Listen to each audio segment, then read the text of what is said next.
ठीक है। अच्छा देखो, लास्ट दिन बेसिक्स ऑफ स्टॉक मार्केट में हम लोगों ने क्या सीखा था, याद है सबको? याद है इनकी लास्ट डे क्या हुआ था बेसिक्स ऑफ स्टॉक मार्केट में? रेगुलेटर्स, है ही ना नील? रेगुलेटर्स के बारे में बात हुआ था ना कि ये जो स्टॉक मार्केट हाँ है रेगुलेटर। इसको रेगुलेट कौन करता है? रेगुलेटर्स में मतलब किस तरह से, मतलब कौन कौन ऐसे होते हैं जो पूरा मार्केट को टैकल करते हैं? किसका कंट्रीब्यूशंस कितना है उसके ऊपर डिपेंड करके मार्केट में कितना हलचल मच सकता है, या फिर सबसे इंपॉर्टेंट चीज़ मार्केट का हलचल तो धीरे धीरे समझ में आएगा आप लोगों को। द मोस्ट इंपॉर्टेंट थिंग यही था कि ये जो स्टॉक मार्केट हम लोग इतना चिल्लाते रहते हैं, बहुत सारे लोग, मतलब आजकल सबका ना एक टेंडेंसी हो गया, ये specially after the corona, okay, Covid के जो कोविड इफेक्ट में क्या हुआ, बहुत सारे लोग ना इसको एक इनकम का ऑप्शंस की तरह सोच रहा है, और उसमें कोई बुराई नहीं है, सोचना ही चाहिए। तो कोई कोई तो फुल टाइम इनकम के बारे में सोच रहा है, कोई कोई तो बिना कुछ जान के मार्केट में पैसा लगाया और पैसा डुबा के बैठे हुए हैं, ऐसा भी है। तो काफ़ी लोगों से बातें होते हैं, जब उनको किसी किसी से बात होता है, मैं जब बोलता हूँ कि अरे भाई थोड़ा सीख लीजिए, उसके बाद मार्केट में इतना पैसा का जोखिम उठाइए। किसी किसी का मानना है क्या सीखना है, टीवी में तो लोग बोलते रहते हैं, हम भी इन्वेस्ट कर देते हैं। बात अगर टीवी में, तो सर वो तो एक माध्यम है, वो एक प्रमोशनल एरिया है, टीवी में हर चीज़ प्रमोशनल है, आप देखिएगा टीवी में एवरीथिंग कंटेंट के साथ साथ वो प्रमोशनल एक्टिविटी चलता रहता है। तो हर कोई कंपनी अपने आप को प्रमोशंस करेगा, उसमें झूठ सच फर्क नहीं पड़ेगा, और वो कोई बुराई नहीं है, कौन नहीं चाहेगा प्रमोशंस करने में।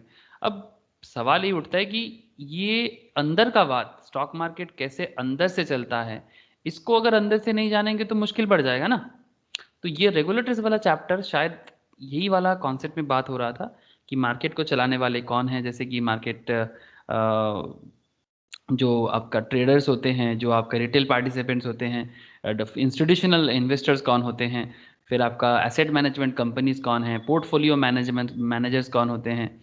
याद है अरिजीत, याद है तुझे, तू मुझे पूछा था कि पोर्टफोलियो मैनेजर्स के बारे में पूछ रहा था कि इतना हाई अमाउंट है तो फिर कौन इन्वेस्ट करेगा, काइंड ऑफ ऐसा सवाल किया था ना Arijit? Yes sir, yes sir. Okay sir. तो आज क्या करना है, रेगुलेटर्स के बारे में चर्चा काफ़ी हुआ, तो यही रेगुलेटर्स के साथ ही आप जोड़ सकते हो इस चैप्टर को। इसका नाम है पार्टिसिपेंट्स, मार्केट पार्टिसिपेंट्स। तो चलो मैं स्क्रीन शेयर करता हूँ और आप लोगों को मैं मार्केट पार्टिसिपेंट्स के बारे में जो भी कहना है, चलो डिटेल्स में बात करते हैं। काफ़ी प्रैक्टिकल चीज़ें होंगी सर, काफ़ी प्रैक्टिकल चीज़ें होंगे। मैं बहुत सारा चीज़ आप लोगों के लिए आज रेडी किया। ओके। স্যার বলছি ভিডিওটা অফ করুন স্যার, প্রচুর পিং হাই ওঠে। কি ওঠে? পিং স্যার, পিংটা অনেক দেখা যায় না মাঝে মাঝে। পিং দেখা যায় না মানে আমার ভিডিওটা অফ করে দেবো? হ্যাঁ স্যার, অনেক পিংটা হাই নেয় স্যার। सबको सेम दिक्कत होता है क्या? लैपटॉप में होता है सर प्रॉब्लम। लैपटॉप में प्रॉब्लम होता है? मतलब ऑपोजिट साइड में वीडियो ऑन रहने से दिक्कत होता है क्या? मतलब ज़्यादा डेटा का प्रॉब्लम होता है क्या? Yes sir. हाँ, अच्छा। আরে স্যার, স্যার সকাল 5টা ক্লাস হয়েছিল না সকাল থেকে। अच्छा ठीक है, ठीक है। ब्रॉडबैंड यूज़ कर, ब्रॉडबैंड। ब्रॉडबैंड में कोई अनलिमिटेड वाला सिचुएशंस रख, सुविधा है ये। ऑनलाइन क्लासेस में सबसे बेस्ट वही है। मोबाइल डेटा पैक बहुत ज़्यादा हो जाता है, मतलब। सर विस्नेट ही है, हाँ, विस्नेट ही है ब्रॉडबैंड में। हाँ विशनेट है। नहीं वही यूज करते हैं, मेरा वही है। विक्रांत का वो है, नहीं मैं अरिजीत को बोल रहा हूँ। ठीक है, मतलब जो नहीं करते हैं, मतलब ब्रॉडबैंड यूज़ करने से एक सुविधा है कि चलो ठीक है, कोई दिक्कत नहीं है। मतलब ये लॉन्ग टर्म के लिए है ना, मतलब अभी ऑनलाइन सिचुएशंस जाएगा नहीं सर, इतना आप सोच लो। स्कूल कॉलेज पढ़ाई का मतलब स्पेशली प्रोफेशनल एरिया तो इतना जल्दी से नहीं जाने वाला है, रहेगा। मतलब फिजिकल जब चालू हो भी जाएगा ना पूरा का पूरा, और मतलब हर चीज़ में बोल रहा हूँ, मतलब ऑनलाइन सेक्टर जो बना है ये जाने वाला नहीं है, इतना मैं आपको बोल सकता हूँ। और हर कोई याबल भी करेगा। ओके चल, उसमें बात नहीं। फिनेंशियल इंटरमीडिएरीज, ओके, जैसे आप यहाँ पर देख सकते हो कि फिनेंशियल इंटरमीडिएरीज मतलब कितने सारे अलग अलग इंटरमीडियरीज है यहाँ पर फाइनेंशियल सर लेवल। स्क्रीन पे शेयर आया नहीं। ओ एक सेकंड, तूने मुझे वीडियो ऑफ करने बोला, मैं वो भी भूल गया।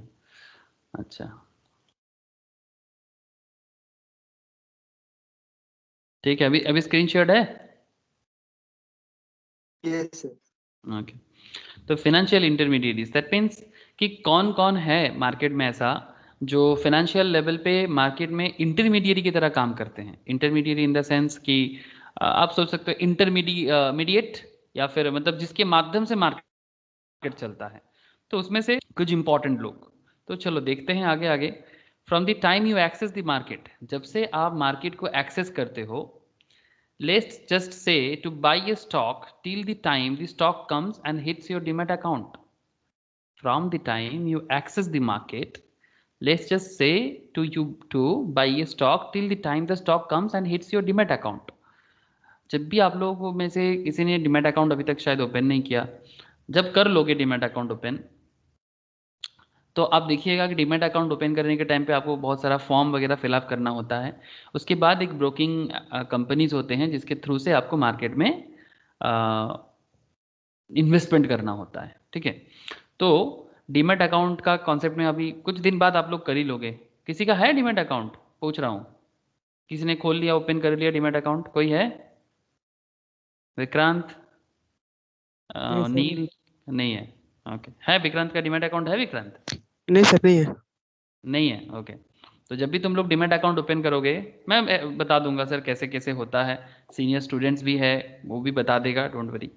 तो जैसे आप लोग डिमैट अकाउंट में आ जाओगे ना, तो ऑटोमेटिकली आप लोग क्या हो जाएंगे, bunch of corporate entities are actively involve in making this work for you.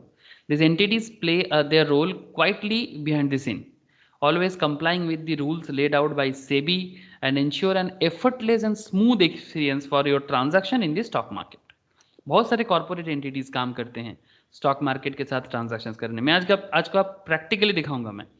And ensure an effortless and smooth experience for your transaction in the stock market. This entities are generally referred to as the financial intermediaries, मतलब जिसके कारण public या कोई भी investor, not only public, any investors जो भी market में पैसा डालते हैं, चाहे वो ट्रेडर के तौर पे हो, मतलब जो लोग डेली ट्रेडिंग करते हैं, या फिर इन्वेस्टर के तौर पे, दैट मीन्स डेली ट्रेड नहीं लेते ये लोग। इन्वेस्टर्स का एक्टिविटी क्या है ना, सभी जानेंगे ट्रेडर्स कौन होते हैं, इन्वेस्टर्स कौन होते हैं, आप क्या बनोगे आगे आगे, सभी चीज़ आपको समझ में आ जाएगा। ट्रेडर्स वो होते हैं सर जो डेली मार्केट में पर सेकेंड के बेसिस में, पर मिनट के बेसिस में, पर घंटे के बेसिस में ना, स्टॉक मार्केट में जो अप डाउन होता है ना, उससे अर्निंग करता है। लॉस भी होता है, जिस चीज में प्रॉफिट होगा उस चीज में लॉस भी तो होगा। हाँ sir, profit and loss go hand in hand, yes और नो? बिजनेस है, इन्वेस्टमेंट है, प्रॉफिट लॉस तो होगा, यस और नो सर, बताना please. Yes sir. Yes. Yes sir. तो लेकिन अभी चैलेंज यही है कि अपने आप को प्रॉफिटेबल रखना कितना, मतलब कितना मेहनत का काम है, और उसके लिए कितना मेहनत, मतलब दिमाग वाला मेहनत। ओके, यहाँ पर आपको मसल्स पावर नहीं दिखाना है, यहाँ पर आपका दिमाग में जो मसल्स है वो कितना एक्टिवली रहता है और कितना एक्टिवली सोच पाता है, ये बहुत वाइटल पॉइंट है यहाँ पर, ठीक है। तो अपने माइंड को बड़ा शार्प रखना है यहाँ पर, और दिमाग का मसल्स को हमेशा एक लॉजिकल वे में थिंक कराना है, लॉजिकल थिंकिंग। तो पॉइंट देखो sir, together this financial intermediaries interdependent of one another create an ecosystem, एक इकोसिस्टम क्रिएट करते हैं in which the financial market exist. This chapter will help you get an overview of who these financial intermediaries are and the service they offer। पूरा का पूरा market को चलाने के लिए जो इंटरमीडिएरीज है कि क्या क्या सर्विस ऑफर करते हैं, और इसके कारण स्टॉक मार्केट में हम लोग किस तरह से फ्रीली इन्वेस्टमेंट कर पाते हैं, और उसका इन्वेस्टमेंट का जो रिस्क है, उसके बाद हमारा पैसा जो मार्केट में लगा रहता है वो कितना सेफली अवेलेबल रहता है, वो भी आपको मैं दिखाऊंगा। तो चलो सर, सबसे पहले एक पॉइंट आ रहा है सर, स्टॉक ब्रोकर, इनके बिना तो आप कुछ नहीं कर सकते। They are the market, they are the gateway of BSE and NSE। अगर आपको स्टॉक एक्सचेंज में जाना है तो आपको स्टॉक ब्रोकर के थ्रू से ही जाना होगा। किसके थ्रू से जाना होगा सर? Stock broker. कुछ एग्जांपल्स मैं आपके सामने ज़रूर ले सकता हूँ, जैसे कि ICICI is there. ICICI bank नहीं सर, आईसीआईसीआई डायरेक्ट, ये स्टॉक मार्केट ब्रोकर है, बड़ा फेमस ब्रोकिंग कंपनी है। मोतीलाल ओसवाल, ओके।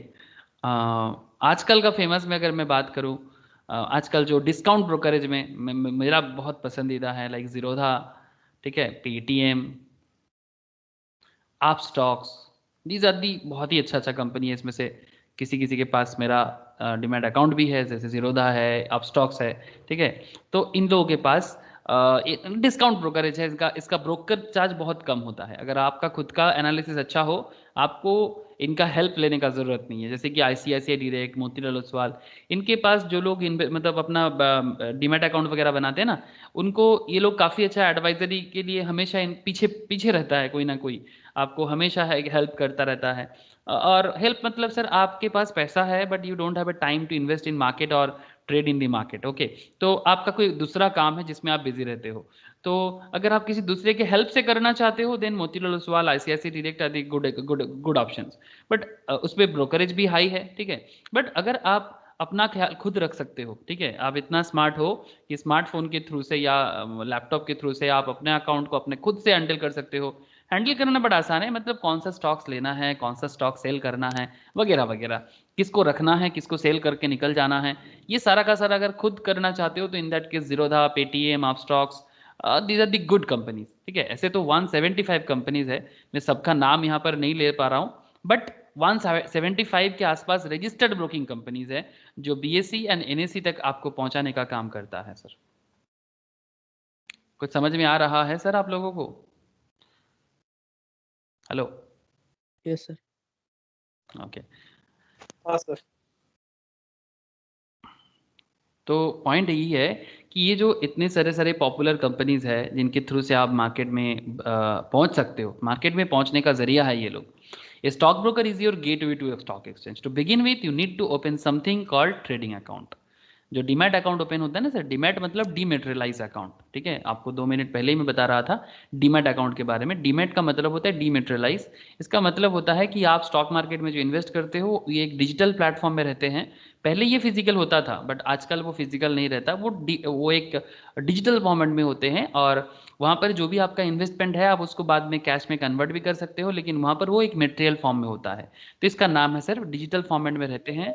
और एक आपका एसेट के तौर पे आपका मेंटेन होता है, ठीक है। एसेट के तौर पे मेंटेन होता है, तो इसका नाम है डीमैट, ओके। और डीमैट अकाउंट ओपन करने के बाद आपके पास जो अकाउंट ओपन होगा, इसका नाम है ट्रेडिंग अकाउंट। क्या नाम है इसका? Trading account. ये ट्रेडिंग का मतलब एक सिंपल है, बिजनेस में या कॉमर्स में ट्रेडिंग का मतलब क्या होता है? जो लोग कॉमर्स बैकग्राउंड से हो, बड़ा इजीली बोल सकते हो। ट्रेडिंग, ट्रेडिंग का मतलब क्या है? स्नेहाशीष बोल, what is the meaning of trading? बोल तो सर, कोई तो बोलो। एनीवन? इनकी? लेन देन लेन। हाँ, लेन देन, बट टू बी स्पेसिफिक, बड़ा अच्छा बोला लेन देन, जो भी बोला। ट्रेडिंग का मतलब? Import export. नहीं सर, इतना टफ नहीं है। Import export is also type of trading, but इतना बड़ा लेवल पे ना भी बोलोगे तो भी चलेगा। सिंपल लेवल में बोलो sir, buying and selling of goods और सर्विसेज। सिंपल, बहुत सिंपल है ट्रेडिंग का मतलब। हेलो हाँ बोलो। सर, जो मुझे स्क्रीन में दिख रहा है। कुछ नेटवर्क का चक्कर है तुम्हारे वहां पर, ऐसा नहीं हो सकता। अभी भी नहीं दिख रहा है?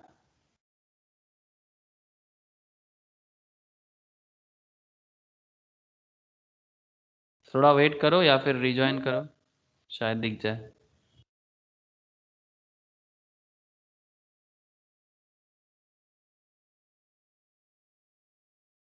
ठीक है, देखो, दिख रहा है?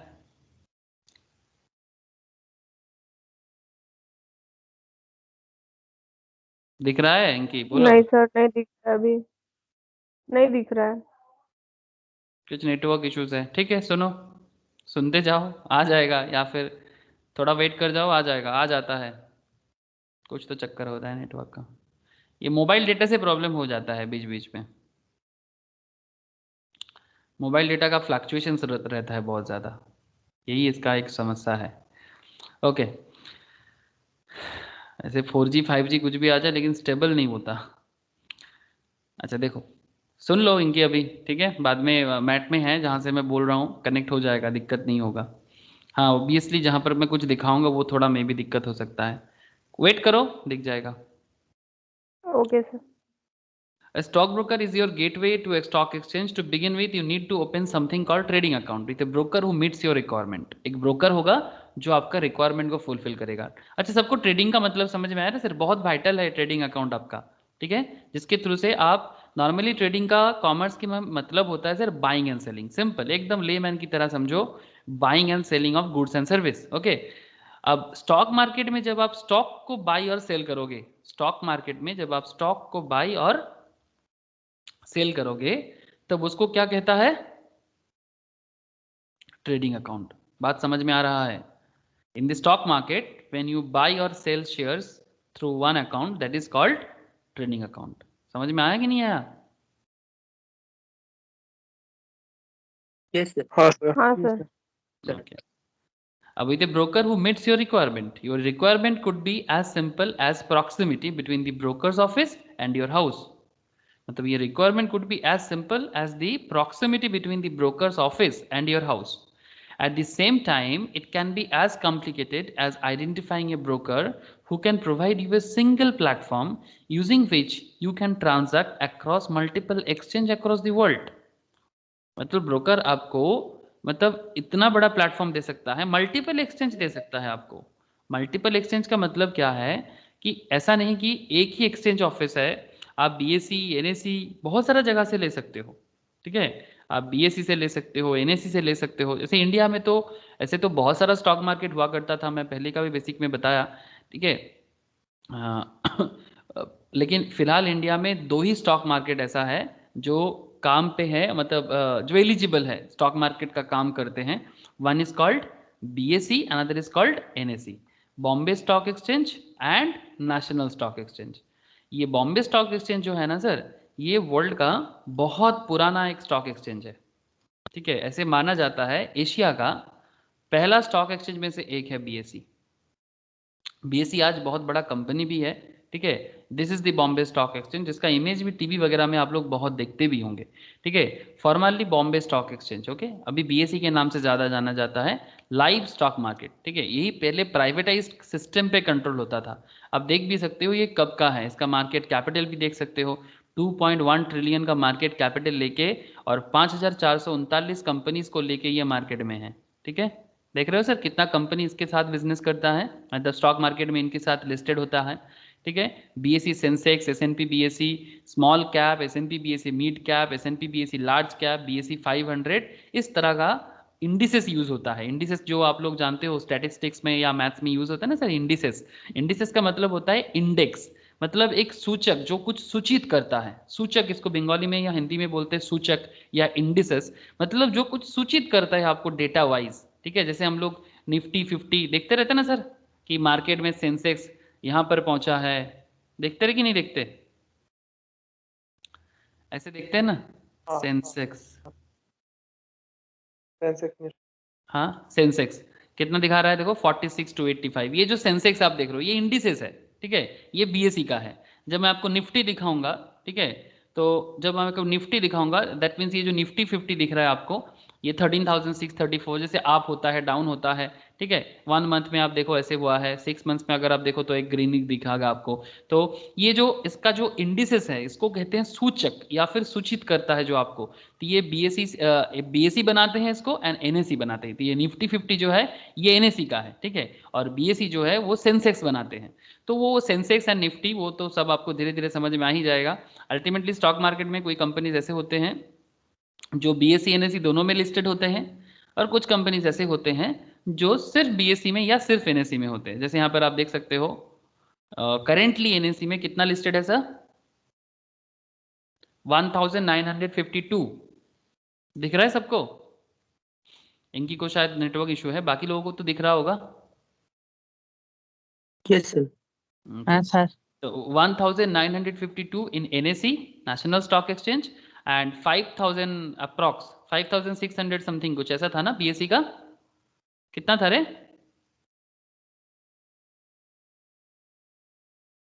5439 सॉरी 439 5439 in BSE and 1000 बोल कितना 1900 बोलो रे 1952 very good sir 1952 this is the NSE। तो जोड़ दो कुछ इतना करीब 7000 के आसपास कंपनी इंडियन मार्केट में अभी लिस्टेड है, जो स्टॉक मार्केट में लिस्टेड है। बाकी और कोई स्टॉक एक्सचेंज को इतना बड़ा अहमियत अभी नहीं है, मतलब जो इफेक्ट मतलब एक्टिव है, ठीक है। तो इसका भी मार्केट कैपिटल आप देख सकते हो 2.27 ट्रिलियन, ठीक है। इतना मार्केट कैपिटल लेके ये मार्केट में अभी बिजनेस कर रहा है। अभी NSE BSE किस तरह से बिजनेस करता है वो तो आपको धीरे धीरे समझ आ ही जाएगा, बट बिफोर दैट मैं आपको स्टॉक ब्रोकर के बारे में बोल रहा हूँ कि अगर आपको स्टॉक परचेस करना है तो आप क्या NSE के ऑफिस में विजिट करोगे? ये NSE का ऑफिस है, ठीक है। क्या आप NSE के ऑफिस में विजिट करोगे, नेशनल स्टॉक एक्सचेंज के ऑफिस में जाके मुंबई में? नहीं सर। अगर आपको स्टॉक परचेस करना है तो उसके लिए आपको ब्रोकर के थ्रू से पहुंचना है। किसके थ्रू से पहुंचना है सर? ब्रोकर के थ्रू से पहुंचना है। समझ में आ रहा है? तो ये इंपॉर्टेंस है स्टॉक ब्रोकर का। तो आप जब भी स्टॉक खरीदोगे, ट्रेडिंग अकाउंट ओपन करना है, डीमैट ओपन करते ही आपका ट्रेडिंग अकाउंट ओपन हो जाएगा। मैं आपको अभी दिखाऊंगा, ठीक है। मेरा ये एक वन ऑफ द अकाउंट, ऐसे 2-3 हैं, तो एक अकाउंट मैंने आज सोचा कि चलो आपको मैं शेयर करके ही दिखाता हूँ कि क्या सिचुएशंस है, क्या होता है, मैं आपको अभी बताऊंगा। Your requirement could be as simple as the proximity between broker's office and your house. At the same time, it can be complicated as identifying a broker who can provide you a single platform using which you can transact across multiple exchanges across the world. A trading account lets you carry financial transactions in the market. A trading account is an account with broker which lets the investors to buy or sell securities. Simple काम करते हैं, security buy और sell करने में आपको help करता है। So assuming you have a trading account, whenever you want to transact in the markets, you need to interact with your broker. There are few standards ways through which you can transact with your broker. कुछ standard ways है कि आप किस तरह से market से stock खरीद सकते हो। स्टैंडर्ड 3 उपाय है, ठीक है। आप देख लो कि आपको कौन सा ज्यादा शूट करेगा, ठीक है। आप पढ़ते ही समझ जाओगे कि कौन सा आपके लिए सुइटेबल होगा। You can go to brokers office and meet the dealers in the brokers office, ठीक है। ब्रोकर्स ऑफिस में जाके आप डीलर से मीट करोगे and tell him what you wish to do. A dealer is an executive at the stock broker's office who carries out this transaction on your behalf. Second option, ये बहुत पुराना system है, ये पहले चलता था 2003, 4, 2001-2 के टाइम पे। मुझे याद है मैं first time stock broking office में गया था जब मैं 2004 या 2005, ठीक है, आज से 15 years back, I think 15 years back मैंने फर्स्ट टाइम किसी ब्रोकिंग ऑफिस विजिट किया था। मुझे कुछ पता नहीं था उस टाइम पे। ऐसा बोलना बहुत गलत होगा कि 15 साल की उम्र में मुझे बहुत कुछ पता था। नहीं सर, कुछ नहीं पता था। मैं स्टॉक मार्केट के बारे में कुछ भी नहीं जानता था। एक्चुअली मेरा एक भैया था उस टाइम पे जिनके पास मैं कंप्यूटर्स का बेसिक वगैरह ये सब सीखता था।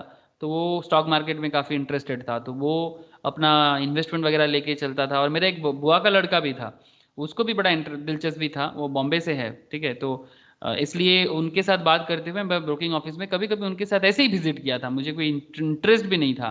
वो पेपर्स, वो कंप्यूटर में बैठे हुए बहुत सारे लोग क्या क्या कर रहा है, मुझे इतना इंटरेस्ट नहीं था, बड़ा बोरिंग लगता था। बट जब से ये इकोनॉमिक्स फाइनेंस, जब से ये चार्टर्ड फील्ड में आए और जब से ये फाइनेंस फील्ड में आए ना सर, ये बड़ा दिलचस्पी आ गया मुझे। और उसके बाद से लास्ट 7-8 साल से मेरे अंदर काफ़ी कीड़ा निकल के आया कि नहीं, इसको बहुत कुछ है इसके अंदर। इकोनॉमी को समझना है, कंट्री को समझना है, मार्केट को समझना है, इनकम भी करना है, सब कुछ, एवरीथिंग। अगर बहुत सारा ऑब्जेक्टिव है, ऑब्जेक्टिव जितना बढ़िया लेवल पे आपका होगा उतना बढ़िया लेवल पे आप मार्केट को समझ पाओगे। ये एक बहुत बड़ी बात है। जितना बड़ा ऑब्जेक्टिव उतना बड़ा नॉलेज, जितना छोटा ऑब्जेक्टिव उतना छोटा नॉलेज। और नॉलेज ही है सर सब चीज़ में, दुनिया में और कुछ चीज़ नहीं है। जिस चीज़ में आपको ज्ञान हो, अगर आप अच्छा जूता सिल सकते हो तो आप बाटा बन सकते हो। अगर आप अच्छा फैशन डिज़ाइनिंग मतलब टेलरिंग का काम अच्छा जानते हो तो फिर आप ज़ारा बन सकते हो। तो दुनिया में हर चीज़, मतलब ज़ारा एक टेलरिंग बिजनेस है और बाटा खादिम्स ये जूता ही सिलता है। तो it's fully up to you कि आप कोई भी काम को कितना परफेक्टली कर सकते हो। कुछ समझ में आ रहा है सर? क्या मैं गलत बोला? क्या बाटा मोची नहीं है सर? सर पहले तो ये ऑनलाइन ट्रेडिंग नहीं होता था, तो फिर पहले तो बहुत प्रॉब्लम होता होगा बाइंग सेलिंग में शेयर। हाँ, ऑब्वियसली प्रॉब्लम था, काफ़ी टेक्निकल ग्लिचेस था, मतलब ऑर्डर वगैरह का एग्जीक्यूट होने में काफ़ी टाइम लगता था, बहुत प्रॉब्लम हुआ करता था। ऐसे ये अकाउंट मतलब डीमैट अकाउंट वगैरह डिजिटल 95 में हो गया था, लेकिन हाँ मतलब इतना इजी वे में ट्रांजैक्शन आजकल जैसे ऐप बेस्ड हो गया है। आप फटाफट अपना ऐप ओपन करो, एकदम फटाफट जाओ, खरीदो, सेल करो, बड़ा आसान है आजकल। लेकिन इतना इजी नहीं होता था, आपको ब्रोकिंग ऑफिस में जाके बोलना पड़ता था। ये जैसे कि फर्स्ट वाला एरिया है। Second option, you can make a telephone call to your broker, identify yourself with your client code. ये आज भी ये वाला पैटर्न है। टेलीफोन कॉल मतलब मोबाइल कॉल भी है, क्लाइंट कोड होता है। जैसे मेरा भी है, ठीक है, मेरा तो 2-3 क्लाइंट कोड है क्योंकि 2-3 डीमैट अकाउंट है, तो भाई का है। तो इस तरह का जितना क्लाइंट कोड होगा वो आपको बोलना पड़ेगा। And place an order for your transactions. The dealer at the other end will execute the order for you and confirm the status of the same while you are still on the call. Do it your self, third option, जो सबसे पसंदीदा option है, ये बहुत अच्छा लगता है। मैं ये पहला दो ऑप्शन पुराना जमाने का है, मुझे एकदम पसंद नहीं है। Do it yourself is best option. This is perhaps the most popular way of transacting in the market. The broker gives you access to the market through software called trading terminal. जो software वो आपको देगा उसको कहते हैं sir trading terminal. After you log in into the trading terminal, you can view live price quotes from the market and can also place order your self. The basic services provided by brokers include, क्या क्या broker provide करते हैं जिसमें। Sir একটা question আছে। Yes sir, बोलो, question है तो क्यों नहीं, बोलो। স্যার বলছি যে ওই 1992-93 ওই সময় কি মানে ডাইরেক্ট বিএসসি তে গিয়ে করতে হতো? नहीं, उस टाइम पे भी ब्रोकर था, बट उस टाइम पे सेबी एंड ब्रोकिंग सिस्टम इतना डेवलप नहीं था। मतलब काफ़ी ज़्यादा बिग बिजनेस का कंट्रोल में या फिर गवर्नमेंट के कंट्रोल में, मतलब कुछ ना कुछ लोचा हुआ करता था, मतलब इतना ज़्यादा कंट्रोलिंग नहीं था। बीएससी के ऑफिस के सामने जाके ही करना होता था ऐसा। एक ये दलाल स्ट्रीट के वहाँ पर जाके, वहीं पर मैक्सिमम ब्रोकर लोगों ने अपना ऑफिस बना के रखता था। ये स्टॉक मार्केट इतना पॉपुलर नहीं हुआ करता था, ठीक है, जैसे आज के डेट में काफ़ी पॉपुलैरिटी मिल रहा है, इतना पॉपुलर नहीं हुआ करता था। मैं समझ सकता हूँ, तो तेरा सवाल जो है वो हर्षद मेहता का स्कैम के टाइम का হ্যাঁ बात। হ্যাঁ হ্যাঁ হ্যাঁ, यस, आई अंडरस्टैंड ये तेरा মানে सवाल। ওইটাতে দেখাচ্ছিল যে ওই বিএসসি তে ঢুকে সবাই মানে ট্রেডিং করছিল। यस यस, बीएससी का जो ऑफिस दिख ওরা रहे थे। ওরা প্রায় বারবার করে আসছে যাচ্ছে দেখাচ্ছে। हाँ एग्जैक्टली, यही वाला है जो मैं समझ गया, तो जो तेरा पॉइंट कहाँ है। बीएससी, ये जो बीएससी का बिल्डिंग है ना, it's a very famous building in Mumbai. Okay, इसको इस एरिया का नाम है दलाल स्ट्रीट। कभी मुंबई विजिट करना तो दलाल स्ट्रीट जरूर विजिट करना, ठीक है। दलाल का मतलब बुरा नहीं लेना है यहाँ पर, दलाल का मतलब मिडिल मैन ही होता है, इंटरमीडिएरीज को ही दलाल बोला जाता है किसी भी बिजनेस फील्ड में, ठीक है। अभी जो न्यू जो फार्मर्स बिल आया है सर, उसमें भी तो प्रॉब्लम ही है ना सर, इंटरमीडिएरी को लेके, जिसके कारण पूरा पंजाब बॉर्डर में प्रॉब्लम चल रहा है। उसमें भी तो मिडिल मैन को लेके प्रॉब्लम चल रहा है ना, क्योंकि न्यू बिल जो है वो मिडिल मैन को, स्पेशली फार्मर्स के साथ जो मिडिल मैन काम करते हैं उनको हटाना चाहता है न्यू बिल, ठीक है। जानते हो सर किसान बिल के बारे में आप लोगों को आइडिया है? अभी बात नहीं करूंगा, कभी चर्चा करूंगा अगर आप लोगों के मन में सवाल होगा तो। हाँ ऐसा सर। थोड़ा बहुत आइडिया है सर? हाँ ओके, सर। इसका प्रॉस कॉन्स लेके कभी एक दिन डिस्कस जरूर कर लेंगे, 15-20 मिनट, कोई बात नहीं। तो बड़ा मज़ेदार पॉइंट है, आपको भी सुन के बड़ा अच्छा लगेगा। फेवर में कोई है या फिर कौन अगेंस्ट में है, that's a different issue, but point यही है। ऐसे हम लोग खबर सुनते रहते हैं या फिर देखते रहते हैं क्या चल रहा है, बट सेल्फ एनालिसिस जिसके बारे में हम लोग हमेशा बोलते हैं, stock market is all about self analysis. सही गलत दुनिया बहुत कुछ बोलेगा, बट आपका एनालिसिस क्या है। तो जो भी हो, ऋषभ जो बोल रहा था 92-93 के टाइम पे ऐसे आता जाता रहता है, यहाँ पर ब्रोकर्स ऑफिस वगैरह रहता था, अभी भी है शायद थोड़ा बहुत। मैं तो बहुत दिन पहले एक बार मैं गया था तो दलाल स्ट्रीट के सामने से गुजरा था, बट उतना दिलचस्पी नहीं था कि देखे क्या है। तब मतलब मैं 2005 में गया था, उस टाइम पे क्या पता सर स्टॉक मार्केट, इतना पता कुछ नहीं था।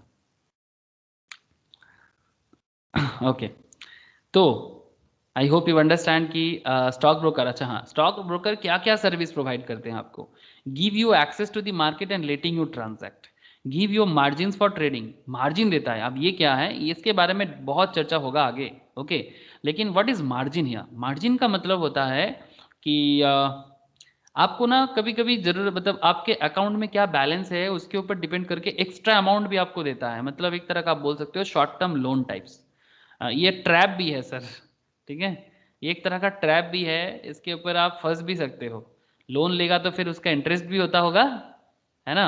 लेकिन अगर आपका अच्छा इन्वेस्टमेंट दिमाग है तो ट्रैप इन द सेंस उनको नहीं लेना चाहिए जिनको मार्केट के बारे में ज़्यादा नॉलेज नहीं है, जो कॉन्फिडेंट नहीं है, जो लैक ऑफ नॉलेज के साथ है, उनको मार्जिन नहीं लेना चाहिए। बट हाँ सर, जिनको नॉलेज है, बड़ा पक्का विश्वास है और मार्केट में वो अच्छा इन्वेस्टमेंट से रिटर्न कमा सकता है, तो एक्स्ट्रा जो अमाउंट जैसे कि 10,000 का है आपके अकाउंट में बैलेंस, तो आपको 14,000 तक का शेयर खरीदने दे रहा है। ठीक है, मैं आपको दिखा रहा हूँ अभी कुछ चीज़ें, अभी दिखाऊंगा, रुको ना, मज़ा आएगा, बड़ा मज़ा आएगा।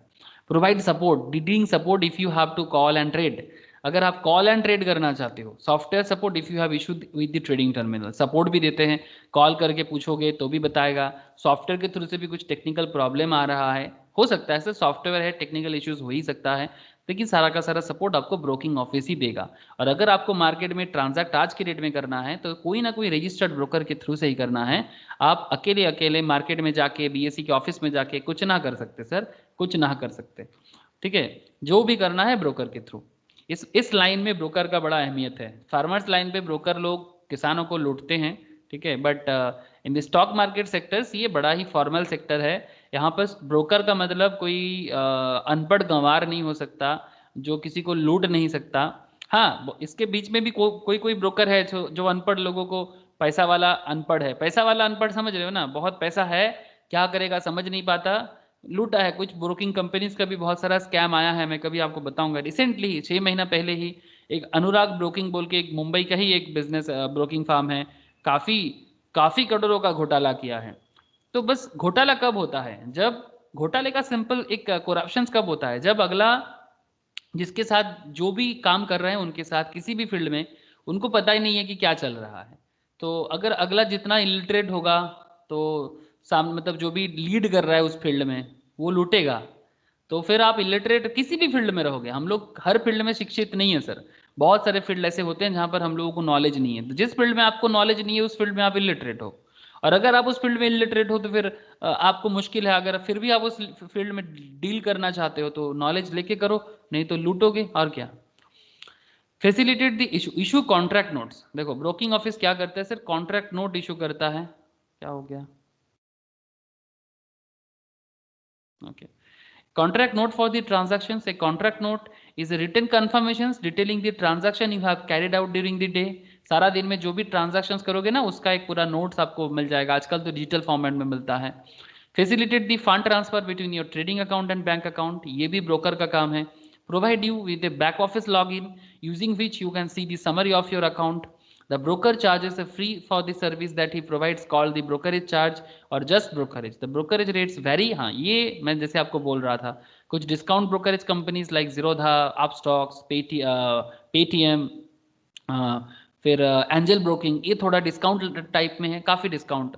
सारा दिन में 1 करोड़ का ट्रांजेक्शन कर लो और ट्रेडिंग कर लो फिर भी 20 रुपीज़ लेता है। लेकिन sir ICICI Direct is there, Motilal Oswal is there, HDFC Securities are there, SBI Securities are there, Axis Securities are there, बहुत सारे ऐसे बड़े बड़े कंपनीज का नाम भी आपके सामने मिलेगा। लेकिन सर बात बड़ा छोटा का नहीं है, इस फील्ड में जो काम करते हैं वो काम करते हैं, ठीक है। आप इस फील्ड में नॉलेज किसका है, इन्वेस्टर का है। टेक्निकल चीज़ें थोड़ा बहुत जान के जाओ तो मार्केट में अपने आप को, जैसे एक सिंपल जो भी चल रहा है, ये क्या चल रहा है, क्रिकेट खेलने से पहले हर हर हर ग्राउंड का अपना नियम होता है ना। अरे गली क्रिकेट का नियम अलग अलग जगह में अलग अलग होता है कि नहीं होता। गली क्रिकेट तो जरूर खेले होंगे आप लोग, क्या मैं गलत बोल रहा हूँ। मुझे पता है कि गली में या फिर छोटा छोटा ग्राउंड में जब भी खेला होता है ना, 6 लगाने से आउट है। कभी खेले हो ऐसा क्रिकेट, 4 ही मारना होगा, ग्राउंड पे ही शॉट यस लगाना। सर, यस सर, यस हाँ, सर। छोट वो क्या होता है ना, 6 लगाने से बगल वाला अंकल का शीशा टूट सकता है। तो ताकि शीशा कम टूटा हुआ मतलब टूटे, इसके लिए रूल बनाया जाता है कि चलो भाई छक्का लगाना नहीं चलेगा। या फिर छोटा सा एरिया में खेल रहे हैं, अगर छक्का लगाएंगे तो इतना दूर दूर कौन भागेगा, आजकल बड़ा सब कोई सूखी बुखी बन गया ना, तो कोई छक्का मारने वाला गेम नहीं, चलो 4 मारने वाला गेम खेलते हैं। आजकल 2 मारने वाला गेम भी होता है कि इधर टक्का से वाल में लग जाए तो 2 है ऐसे भी होता है ना। हाँ sir. Yes sir. Yes sir. तो बेसिकली हर गली का एक अपना रूल होते हैं। ये जो भी चल रहा है ना, मतलब किसी भी जगह में, जैसे मैं बता रहा हूँ कि मुझे क्रिकेट खेलने का शौक था बचपन से, तो कहीं पर भी जब भी बचपन मतलब अप टू 2022 23 अप टू 25 तक मैंने जहाँ भी कोई क्रिकेट खेलता है, मेरे पास अगर थोड़ा सा भी टाइम है ना, बाहर भी गया हूँ, मतलब जो आउट ऑफ स्टेट भी हूँ ना, तो मैं उनको पूछता हूँ भाई लेगा, खेलने लेगा?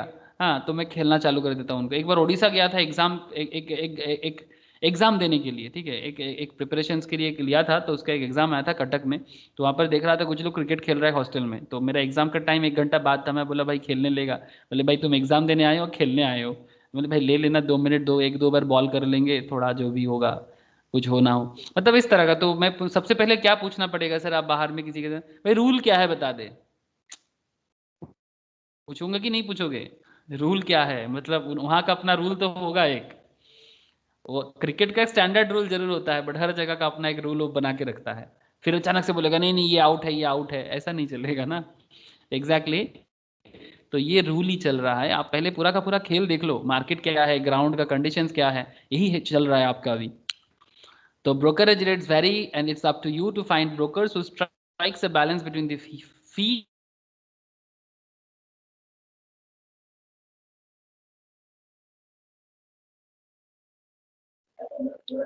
Hello.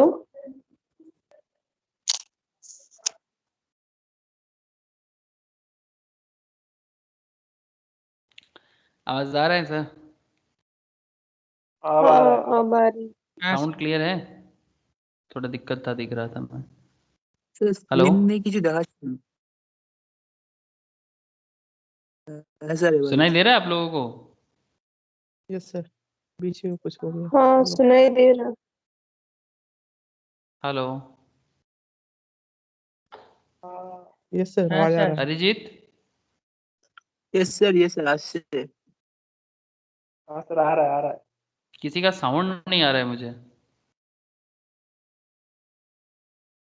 Hello, yes sir hello. Yes sir, आ रहा है आवाज। एकदम नहीं आ रहा है किसी का। Yes, sir. We can hear you. Problem है लिंक में। हेलो, यस স্যার শুনতে পাচ্ছি।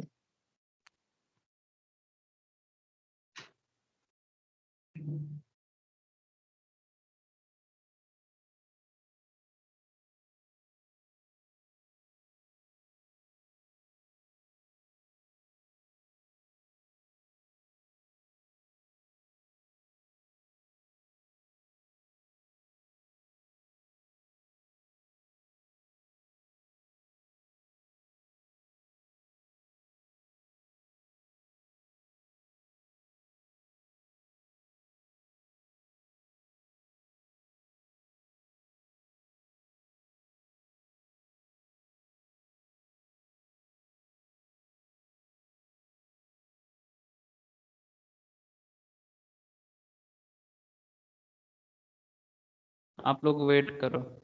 Hello, yes sir hello. Yes sir, hello.